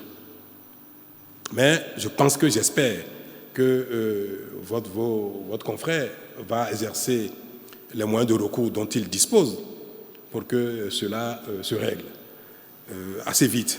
Mais sinon, s'il y a des voies de grâce, je ne sais pas, je ne connais pas de détails, peut-être que ça peut être aussi une voie pour régler ce problème-là. Mais je note que c'est malheureux que depuis un temps, ce média n'est plus là, soit plus accessible aux téléspectateurs que nous sommes. Je vais espérer que ça ne va pas durer plus longtemps que ce qui se fait actuellement. Vous l'avez tous entendu, que j'ai proposé au Conseil des ministres qu'il a adopté de créer un collège des ministres conseillers. Depuis mon premier mandat et durant ce second-ci, vous avez dû constater que parfois nous faisons appel à des compétences non politiques pour conduire l'action du gouvernement. Le pays a besoin de deux choses pour bien fonctionner. Que la vision soit claire. Et la vision est définie par les élus qui exposent à leur population ce qu'ils comptent faire, comment ils voient les choses, et ceux-ci leur accordent leur confiance. Et que ce soit au niveau local, au niveau national parlementaire ou au niveau de l'exécutif, le politique détermine la vision et même la programmation de l'action exécutive. Et la mise en œuvre requiert parfois des compétences qui ne sont pas politiques. Vous pouvez avoir besoin de certaines compétences dans le domaine de la santé, dans le domaine de la défense de la sécurité, dans le domaine du numérique, et parfois ces compétences n'ont pas du tout de chapeau politique. Parce que l'idéal serait que les acteurs politiques disposent des compétences qu'il faut à tous les niveaux. Mais je ne pense pas qu'il y ait un pays au monde où tous les acteurs politiques ont toutes les compétences dans tous les domaines. Et même un pays, ça se complète. Ceux qui ont une vocation politique, ceux qui n'en ont pas du tout, mais chacun a son rôle au plan pratique dans le pays. Pour un pays à construire, à bâtir, l'exigence de compétences est très élevée, plus que les pays développés. Un ministre de la Santé en France, aux États-Unis, n'a pas besoin d'être un expert en la matière autant qu'un ministre de la Santé au Bénin. Parce que tout est à construire. Là-bas, il y a une structure administrative, une superstructure qui existe, qui fonctionne bien, qui a fait ses preuves, et un ministre peut s'appuyer sur tellement de compétences, parfois pour arbitrer ou parfois pour prendre une décision. Ici, parfois et souvent d'ailleurs, les ministres sont appelés à aller dans les détails et à faire des arbitrages même de base. Et c'est pareil, c'est pas seulement au Bénin, c'est dans tous les pays en développement où tout est à construire. Il y a des détails que vous prenez un ministre américain de quelque chose qui ne sait pas de quoi il s'agit, parce que ça a été fait il y a si longtemps et ça devient un acquis, la question ne se pose plus. C'est pareil dans le domaine de l'électricité. Quels sont les choix technologiques qu'il faut faire en matière d'énergie? Et parfois, un ministre est amené à arbitrer. S'il n'est pas un expert, il peut se planter. Donc, nous avons besoin que les politiques qui sont doublées de casquettes techniques ou pas doublées de casquettes techniques puissent conduire l'action gouvernementale, les exécutifs, avec ceux qui ont des compétences, mais qui n'ont pas le chapeau politique. Et c'est bien pour ça qu'il y a eu quelques frustrations depuis ces deux mandats qui sont en cours, parce qu'il y a des fonctions qui ont été confiées à des gens qui n'ont pas du tout de chapeau politique. Alors que ce n'est pas eux qui ont œuvré à conquérir le pouvoir. Ce n'est pas eux qui répondent devant l'opinion. Donc quelqu'un met en œuvre une stratégie sans avoir le devoir de reddition de compte devant le peuple. Alors, j'ai toujours pensé qu'il faut qu'on trouve un moyen de compenser un peu cela. C'est cela qui a été décidé récemment, où nous avons dit que, au-delà de l'action de certains ministres, même que ce sont politiques, qui ont la tête dans le guidon au quotidien, qui sont tellement submergés que parfois, ils n'ont pas le recul qu'il faut pour apprécier leur propre action par rapport aux attentes des populations, par rapport à la vision ou par rapport même à l'avenir. Donc il serait bien que les ministres soient doublés de personnalités de compétences, mais ayant un chapeau politique. Des gens qui n'ont pas la tête dans le guidon et qui ont une vision plus holistique, plus globale, ont une vision, une profondeur plus accrue que celui qui a la tête dans le guidon, pour accompagner, corriger et définir même avec celui-ci ce qu'il faut faire. Dans la tâche, je le vois bien. Moi, parfois, je n'arrive pas, je n'ai pas le temps de m'occuper des questions politiques. Et ça me pose des préjudices. Parce qu'il y a tellement à faire que je n'ai pas l'occasion d'avoir les contacts, les discussions, les débats techniques qu'il faut avec les politiques pour corriger mon action. Il est impératif que ceux qui ont la tête dans le guidon aient aussi à leur côté des conseillers, à leur côté des gens qui portent la vision, qui connaissent les réalités du terrain, qui peuvent apporter les recommandations qu'il faut, relayer à ceux-ci ce qui est plus pertinent pour ajuster les choix et même faire le suivi de l'action gouvernementale sans avoir la tête dans le guidon. C'est ce qui a conduit à la mise en place de ce collège qui, pour le moment, on n'a pas encore pourvu aux diverses fonctions qui sont prévues là-dedans, mais ceux qui y seront les guides et faire le suivi de ceux qui sont en tête dans le guidon au quotidien. Voilà l'esprit. Mais ce sont les partis politiques qui devront pourvoir à ces nominations-là, parce que c'est l'action politique qu'on voudrait remettre au centre des choses pour déterminer, conduire, définir et faire le suivi de l'action exécutive. Merci. J'ai deux questions. La première concernant le Niger. Je reviens toujours sur la question de la fermeture de frontières avec le Niger. Vous n'avez pas totalement répondu en ce qui concerne l'ouverture de la frontière. Quand est-ce que vous pensez pouvoir l'ouvrir? Parce qu'au même moment où c'est fermé chez nous, les Nigériens préfèrent maintenant faire passer leurs marchandises par le Togo, puisque le Togo apparemment n'a pas respecté les décisions de la CEDEAO dans ce sens-là, ce qui constitue un énorme manque à gagner pour les caisses de l'État. Alors, qu'est-ce que vous comptez faire dans cette situation, vu que les Nigériens aussi disent, puisque les Togolais les ont aidés, qu'ils n'ont plus envie de passer par le Bénin? Ma deuxième question sera purement politique, à l'intérieur politique béninoise. Vous avez, au cours d'une interview accordée à nos confrères de la presse de l'ORTB, parlé de votre ami Olivier Bokor quant à sa candidature, les mouvements qui s'observaient sur le terrain. On remarque cette fois-ci qu'il y a des groupes qui se créent pour un autre de vos conseillers, Johannes Dayon, sans oublier aussi le ministre des Finances qui a des ambitions. Est-ce que vous ne serez pas dans l'embarras de choix pour choisir votre successeur? Comment vous comptez vous y prendre? Merci, Monsieur le Président. Quel conseil vous me donneriez, vous, sur le Niger? Vous avez dit tout à l'heure qu'il y a un pays qui n'a pas respecté les recommandations de la CEDEAO et de l'UMOA, n'est-ce pas? Et que donc les frontières ne sont pas fermées. Quel est le conseil que vous me donnez en tant que citoyen béninois? Est-ce que le Bénin devrait aussi ne pas respecter les prescriptions de sa communauté, de l'UMOA ou de la CEDEAO? Quel est votre conseil? Moi, j'éprouve beaucoup de peine pour voir ce qui se passe au Niger, au Bénin. Il y a beaucoup d'acteurs économiques béninois qui souffrent de ça. Et le peuple nigérien souffre beaucoup de cela. Chaque jour, chaque matin, ma prière est que ça se règle, qu'on trouve au sein de la communauté une solution rapide. Parce que nous subissons, nous aussi. Alors, donnez-moi votre conseil. Et je ne dirais pas que je vais vous suivre, mais je tiendrai compte de ça. Quel est votre conseil? Monsieur le Président, moi je suis à Parakou, où il y a beaucoup de transporteurs qui souffrent de cette situation. Donc pour moi, avec l'inefficacité de cette décision, vu que tout passe par le Togo, l'idéal serait peut-être de prendre langue avec les autorités nigériennes et d'ouvrir les frontières pour permettre aux Béninois, parce qu'il y a beaucoup de Béninois qui souffrent, vous venez de le dire, il faut aussi que nous aussi on arrive à... Quel est votre conseil? Je vous ai dit tout à l'heure que j'ai pris langue, non? Que je parle avec eux, non? Je vous ai dit ça. Mais aujourd'hui, la CEDEAO et l'UMOA n'ont pas encore décidé de lever les sanctions. L'UMOA n'a pas décidé, la CEDEAO n'a pas décidé. Nous subissons des préjudices graves, nous aussi.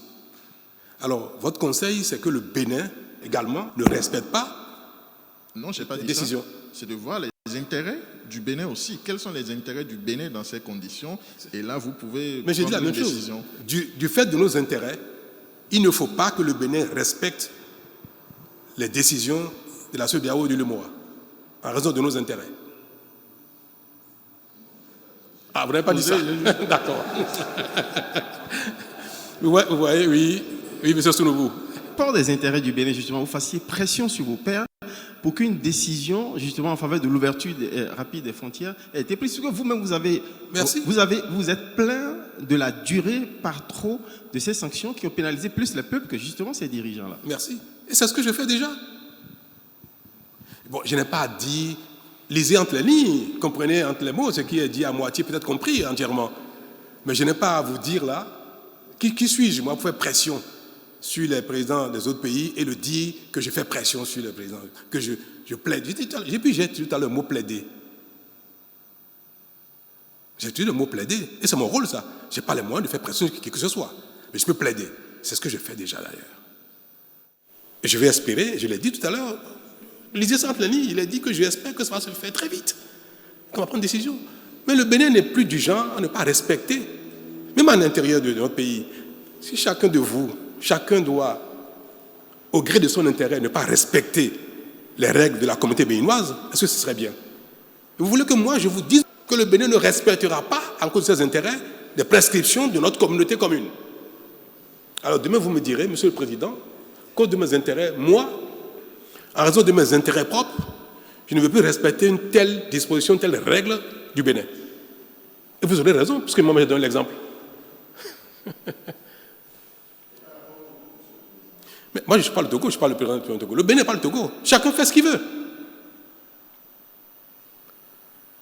Je ne sais pas. Peut-être que le Togo respecte, je ne sais pas. C'est vous qui avez dit que le Togo ne respecte pas. Moi, je ne sais pas. Pour moi, le Togo respecte. La deuxième question, c'était quoi déjà? Oh mon Dieu. Est-ce qu'on peut prendre le temps de travailler pour le pays et de parler de cette question au moment opportun? Je l'ai dit il n'y a pas longtemps, que le moment viendra où cela va être un débat. Comme je l'ai dit, je pense que le délai raisonnable, c'est environ 6 mois avant. Alors que mes amis, mes collaborateurs, mes proches veulent être candidats, c'est légitime. Que la plupart d'entre vous ici veuillent être candidats, c'est légitime. Mais au moment opportun, je ferai le choix de celui que je vais soutenir, celui pour qui je vais voter, en regardant l'intérêt de mon pays, mon intérêt en tant que citoyen. Je dis une chose, notez-le bien, moi j'ai besoin que personne assume mes arrières. Personne. Je ne veux pas d'un candidat qui me sera loyal. Il faut que le candidat, le bon pour nous tous, c'est ce candidat qui va être le meilleur pour le Bénin, qui va être loyal au Bénin et non à Patrice Talon. Moi, je n'ai pas besoin que quelqu'un assure mes arrières. Mes arrières, c'est que le Bénin se porte bien, que, en tant que citoyen béninois, que j'ai du plaisir à constater que mon pays se développe et que si jamais j'ai fait quelque chose ou les miens fait quelque chose dont tu dois rendre compte, qu'on le fasse parce que c'est comme ça qu'on va construire le Bénin. Donc, qu'il s'appelle Pierre ou soit mon frère et consort, je veux le moment opportun, si c'est lui qui est le plus indiqué pour le Bénin, c'est tout. Alors ne faites pas de soucis pour moi. Merci. Donc là, Mabalo, Eden TV. Monsieur le Président de la République, une question d'ordre social. Social parce que nous avons tous suivi que plusieurs agents de l'État ont été mis à la retraite d'office. Et parmi eux, il y en a qui ont même connu des accidents cardiovasculaires. Je ne sais pas si vous avez entendu parler de ça. Certainement, Monsieur le Président. Alors, quels sont les critères qui ont prévalu au choix des agents qui ont été mis d'office à la retraite? Est-ce qu'on a pensé à leur avenir? Est-ce que ce n'est pas une décision qui crée un problème sérieux dans la République? Je vous remercie. En fait, le problème qui se pose, c'est quoi? C'est un problème de revenus, non? Est-ce que ce n'est pas surtout ça? Parce que j'ai entendu, je regarde les médias, je lis beaucoup, tout ce qui se dit. J'ai noté que mes concitoyens, beaucoup sur les médias disent « Mais comment on peut, quand on va à la retraite, on prend le temps de le préparer? Comment du jour au lendemain, quelqu'un perd son salaire et devient un pensionnaire de l'État? C'est-à-dire, au lieu de toucher son salaire, il touche une pension qui n'est jamais égale au salaire. Donc, il y a une perte de revenus brutale. C'est bien cela. Mais j'espère au moins que tout le monde comprend que la pension sera payée immédiatement. Mais que, malheureusement, la pension n'est jamais égale au salaire qu'on a jusqu'à la veille de son départ. Donc, il y a un différentiel qui constitue une chute de revenus pour celui qui va aller brutalement sans y être préparé. Donc, je vais d'abord répondre à la question primordiale, celle qui concerne la chute de revenus, avant de parler de critères dont vous avez parlé. Est-ce que vous avez lu le décret? Quelqu'un a lu ici le décret qui organise les mises à la retraite d'office? Je crois que c'est sur le site du gouvernement. Nous avons besoin de construire notre pays tous ensemble. Je viendrai sur les critères. Mais c'est bien que quand on évoque les dommages, les préjudices qui naissent d'une situation, qu'on restitue les choses exactement telles qu'elles sont. Quand vous avez parlé, celui qui va vous écouter ne va pas comprendre que pendant 1 an, il n'y a aucune perte de revenus. Ce n'est pas seulement 1 an, c'est 2 ans. Donc vous n'avez pas bien lu. Vous n'avez pas bien lu. Et c'est ça votre rôle en principe. Vous devez bien lire, comprendre, avant de remuer les cendres et puis interpeller les uns et les autres. Je ne donne pas de leçons, mais je note que chacun, parce que c'est bien de critiquer, mais c'est aussi bien de faire la critique juste. Pendant 2 ans, il n'y a pas de perte de revenus. Voilà un modèle qu'on a mis en place où quelqu'un va à la retraite, commence à toucher sa pension immédiatement, mais tous les mois reçoit une compensation financière qui ajuste. Si la personne avait 300 000 francs de salaire mensuel, il va à la retraite. Et la personne touche 200 000 de pension mensuelle pour un salaire mensuel qui était de 300 000. Pendant les 2 premières années, il est chez lui, il touche sa pension normale, mais il perçoit 100 000 francs. Le complément, la différence, on lui est payé tous les mois. Donc pendant 2 ans, il peut faire autre chose. Il peut faire des affaires, du business, faire tout ce qu'il veut, il touche sa pension et il n'a pas de perte de revenus. Est-ce que ce n'est pas à saluer? On viendra sur les critères pour voir le bien fondé de la décision. Mais en termes de modèle, pendant 2 ans, si vous êtes à 3 ans de la retraite, si vous êtes à 4 ans de la retraite, au moins pendant les 2 premières années, vous avez votre revenu plein que vous touchez tout en étant à la maison. Je vous dirai tout à l'heure pourquoi on a fait ça. Mais pendant le temps qui reste, s'il n'y avait pas eu mise à la retraite d'office, j'irai à la retraite dans 4 ans. Pendant 2 ans, ils ont le plein. Pendant les 2 ans restants, ils ont la moitié. S'il reste 20 ans à quelqu'un, je crois qu'il n'y a personne à qui il reste 20 ans, personne. C'est une caricature. Prenons l'exemple où quelqu'un, pendant 20 ans, il lui reste 20 ans pour la retraite normale. Si pendant 2 ans, il touche le revenu plein, les 18 années qui restent, il va toucher la moitié des frais de revenus plus sa pension. Du père de revenus plus sa pension. Mais c'est extraordinaire. Pour autant que la mise à retraite soit pertinente. Mais en termes financiers, moi je n'ai vu dans aucun pays un État faire ça.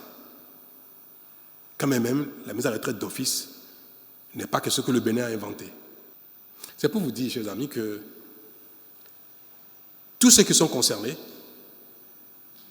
auront un traitement particulier de sorte que personne n'ait une chute de revenus, une baisse de revenus pendant les 2 ans qui vont suivre la mise à retraite d'office. Personne. Tout le monde va toucher son plein revenu en complément, c'est-à-dire de sorte que la pension soit complétée par une prime qui rétablit ses revenus. Et le reste de la période durant laquelle la personne aurait pu travailler s'il n'était pas mise à la retraite d'office, la personne aura la moitié, plus sa pension. De ce gap-là, plus sa pension. Et je voudrais que vous relayez la chose, que vous expliquiez ça bien aux gens. J'ai entendu, la rentrée scolaire va venir bientôt. Comment voulez-vous que les gens payent la rentrée scolaire alors qu'ils n'ont pas prévu ça? C'est subite. Ce n'est pas vrai. La personne n'a pas de perte de revenus. Maintenant, pourquoi on a fait ça? Voilà un pays dans lequel nous avons des problèmes d'insécurité, des problèmes de sécurité, de terrorisme. On a besoin... Vous savez, on n'envoie pas n'importe qui au front, sur les lignes de frontières. C'est des jeunes. Vous n'allez pas mettre un officier, un sous-officier qui a 40 ans, 50 ans, au front. Il n'a même plus la force de se cacher, de courir, d'être alerte, agile, pour faire face aux problèmes que nous avons. Donc, nous avons besoin de gens disponibles, de jeunes, pour constituer notre force, notre réelle force de sécurité, de défense, avec un niveau de commandement.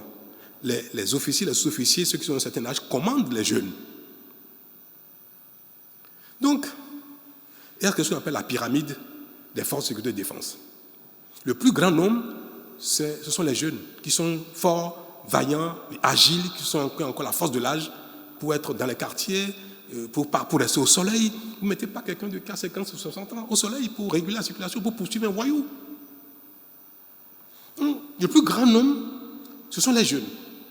Et en fonction de ce nombre-là, on détermine, il faut combien pour le commandement. Donc le nombre du personnel de commandement est fonction du nombre de personnes à commander. Si dans une entreprise qui fait le nettoyage ici, il faut des gens agiles, capables de se baisser pour nettoyer le sol, et il faut après des contrôleurs superviseurs, et nous avons 10 agents techniques de sol, et nous avons 20 personnes pour les commander. Est-ce que ça a du sens? Le travail, c'est celui qui est destiné aux jeunes, à ceux qui sont dans la force de l'âge. Au Bénin, nous avons une pyramide qu'on appelle pyramide inversée, où il y a plus de commandants, il y a plus de gens au commandement que de personnes à commander. Et nous avons dit qu'il faut inverser la pyramide. Il faut recruter du monde, les former. C'est qui est en cours, vous le savez très bien, que nous sommes en train de recruter beaucoup de jeunes. Il faut les recruter, il faut les former. Et il faut maintenant que le nombre de personnes à commander soit conforme au ratio qu'on applique dans ces cas-là. Je vais donner un exemple terre à terre.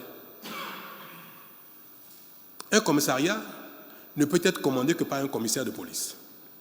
C'est vrai qu'on ne peut pas mettre 2 commissaires dans un même commissariat. Si nous avons, 300 commissariats au Bénin, il faut combien de commissaires? 300 commissaires. Si on en a 350, les autres seront dans l'administration centrale, dans la direction départementale de la police, dans la direction générale de la police. Donc on va les répartir pour qu'ils concourent à la gouvernance globale. Mais supposons que nous ayons 500 commissaires pour 300 commissariats. On a placé les 300, il y a 200 autres. Dans la direction départementale et centrale, on a besoin que d'une cinquantaine. Ça fait 350. Il reste 150 qui n'ont rien à faire. Et beaucoup de ces fois sont à la maison. Ils ne font rien. Et la gouvernance d'un pays requiert que chaque corps ait le nombre nécessaire correspondant au ratio prescrit pour une bonne gouvernance. Alors, si les gens sont à la maison, ne servent à rien, est-ce que notre rôle, ce n'est pas de structurer de sorte à ce que le corps soit conforme aux prescriptions, aux règles, aux ratios, et que ceux-là qui ne servent, qu'on a malheureusement dans notre histoire, on a amené contrairement aux règles, aux ratios, qu'on ait le courage de dire, bon, il faut restructurer, il faut ramener le corps de la police, de l'armée, aux ratios qui sont conformes au bon fonctionnement de la police et de la gendarmerie. C'est mauvais d'avoir aussi des gens qui sont dans les corps et au commandement, qui ne font rien mais qui sont frustrés, ou bien alors qu'on double sur les postes. On les double, on les triple. Là, on a besoin d'une personne, on met 3-4 personnes. Ça porte préjudice au bon fonctionnement. Donc, on sort certains. Mais nous disons, bien que nous soyons en train de faire des réformes pour que le Bénin fonctionne mieux, pour que les corps fonctionnent mieux, il ne faut pas que ça cause trop de préjudice. Et c'est pour ça que nous avons dit, certains, ce n'est pas leur faute. C'est le pays qui a fonctionné comme ça pendant 30, 40, 50 ans. Jusqu'à récemment encore. On recrute qui on veut, même si le besoin n'existe pas. Ce n'est pas leur faute. On dit, bon, on va dégraisser pour avoir quelque chose de plus efficace. Mais au même moment, on va donner les moyens aux associés pour qu'ils ne payent pas seuls le prix. C'est pour ça qu'on a mis en place ces mesures d'accompagnement financières pour qu'ils ne subissent pas de manière trop grave les préjudices de notre faute commune. Donc tous fautés, mais forcément, pour réparer, il y en a qui vont payer. Mais ceux-là, on les accompagne financièrement. Mais ce qui nous permet d'avoir une pyramide normale, d'avoir un commandement normal, fonctionnel, efficace.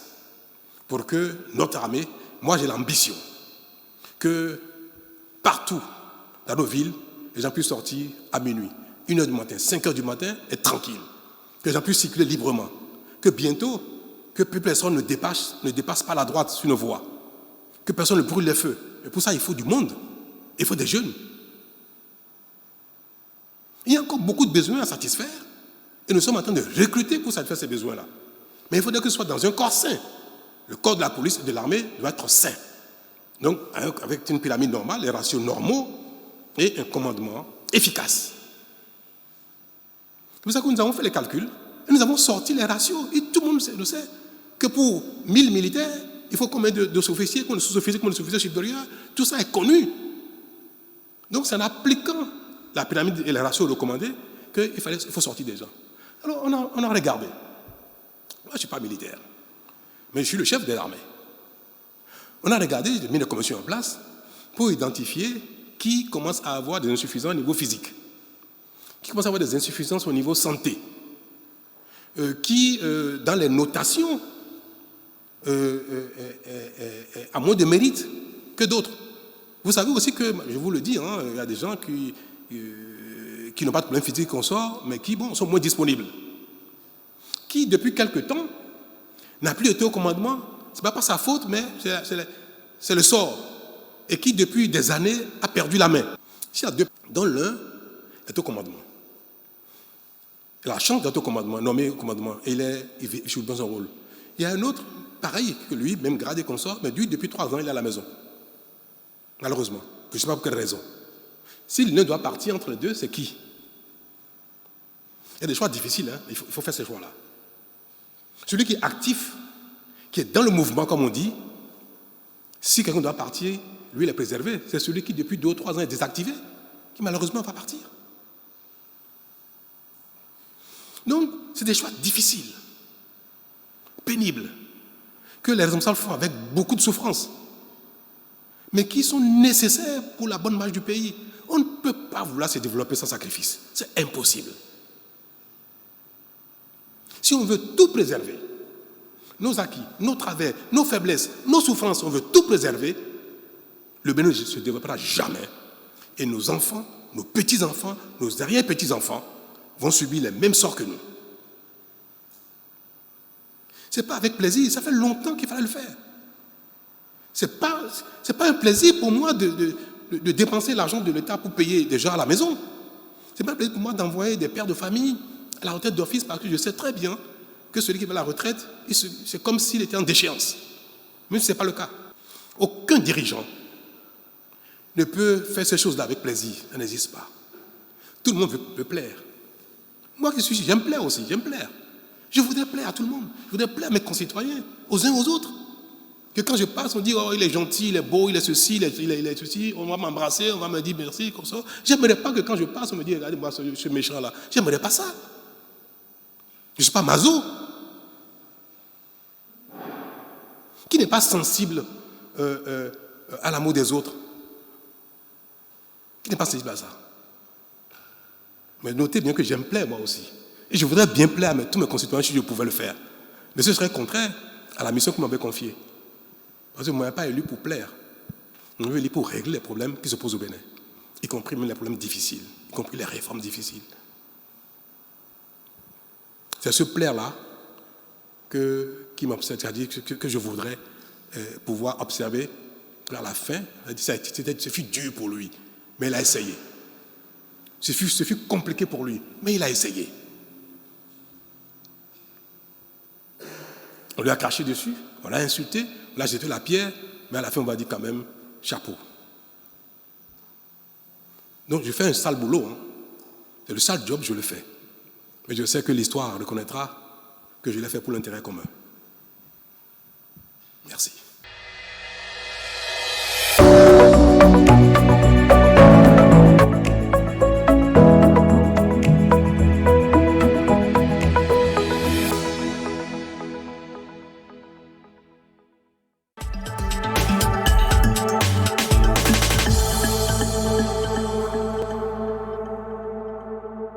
Des quatre coins du monde, les professionnels des mines et des hydrocarbures se préparent à participer à la 4e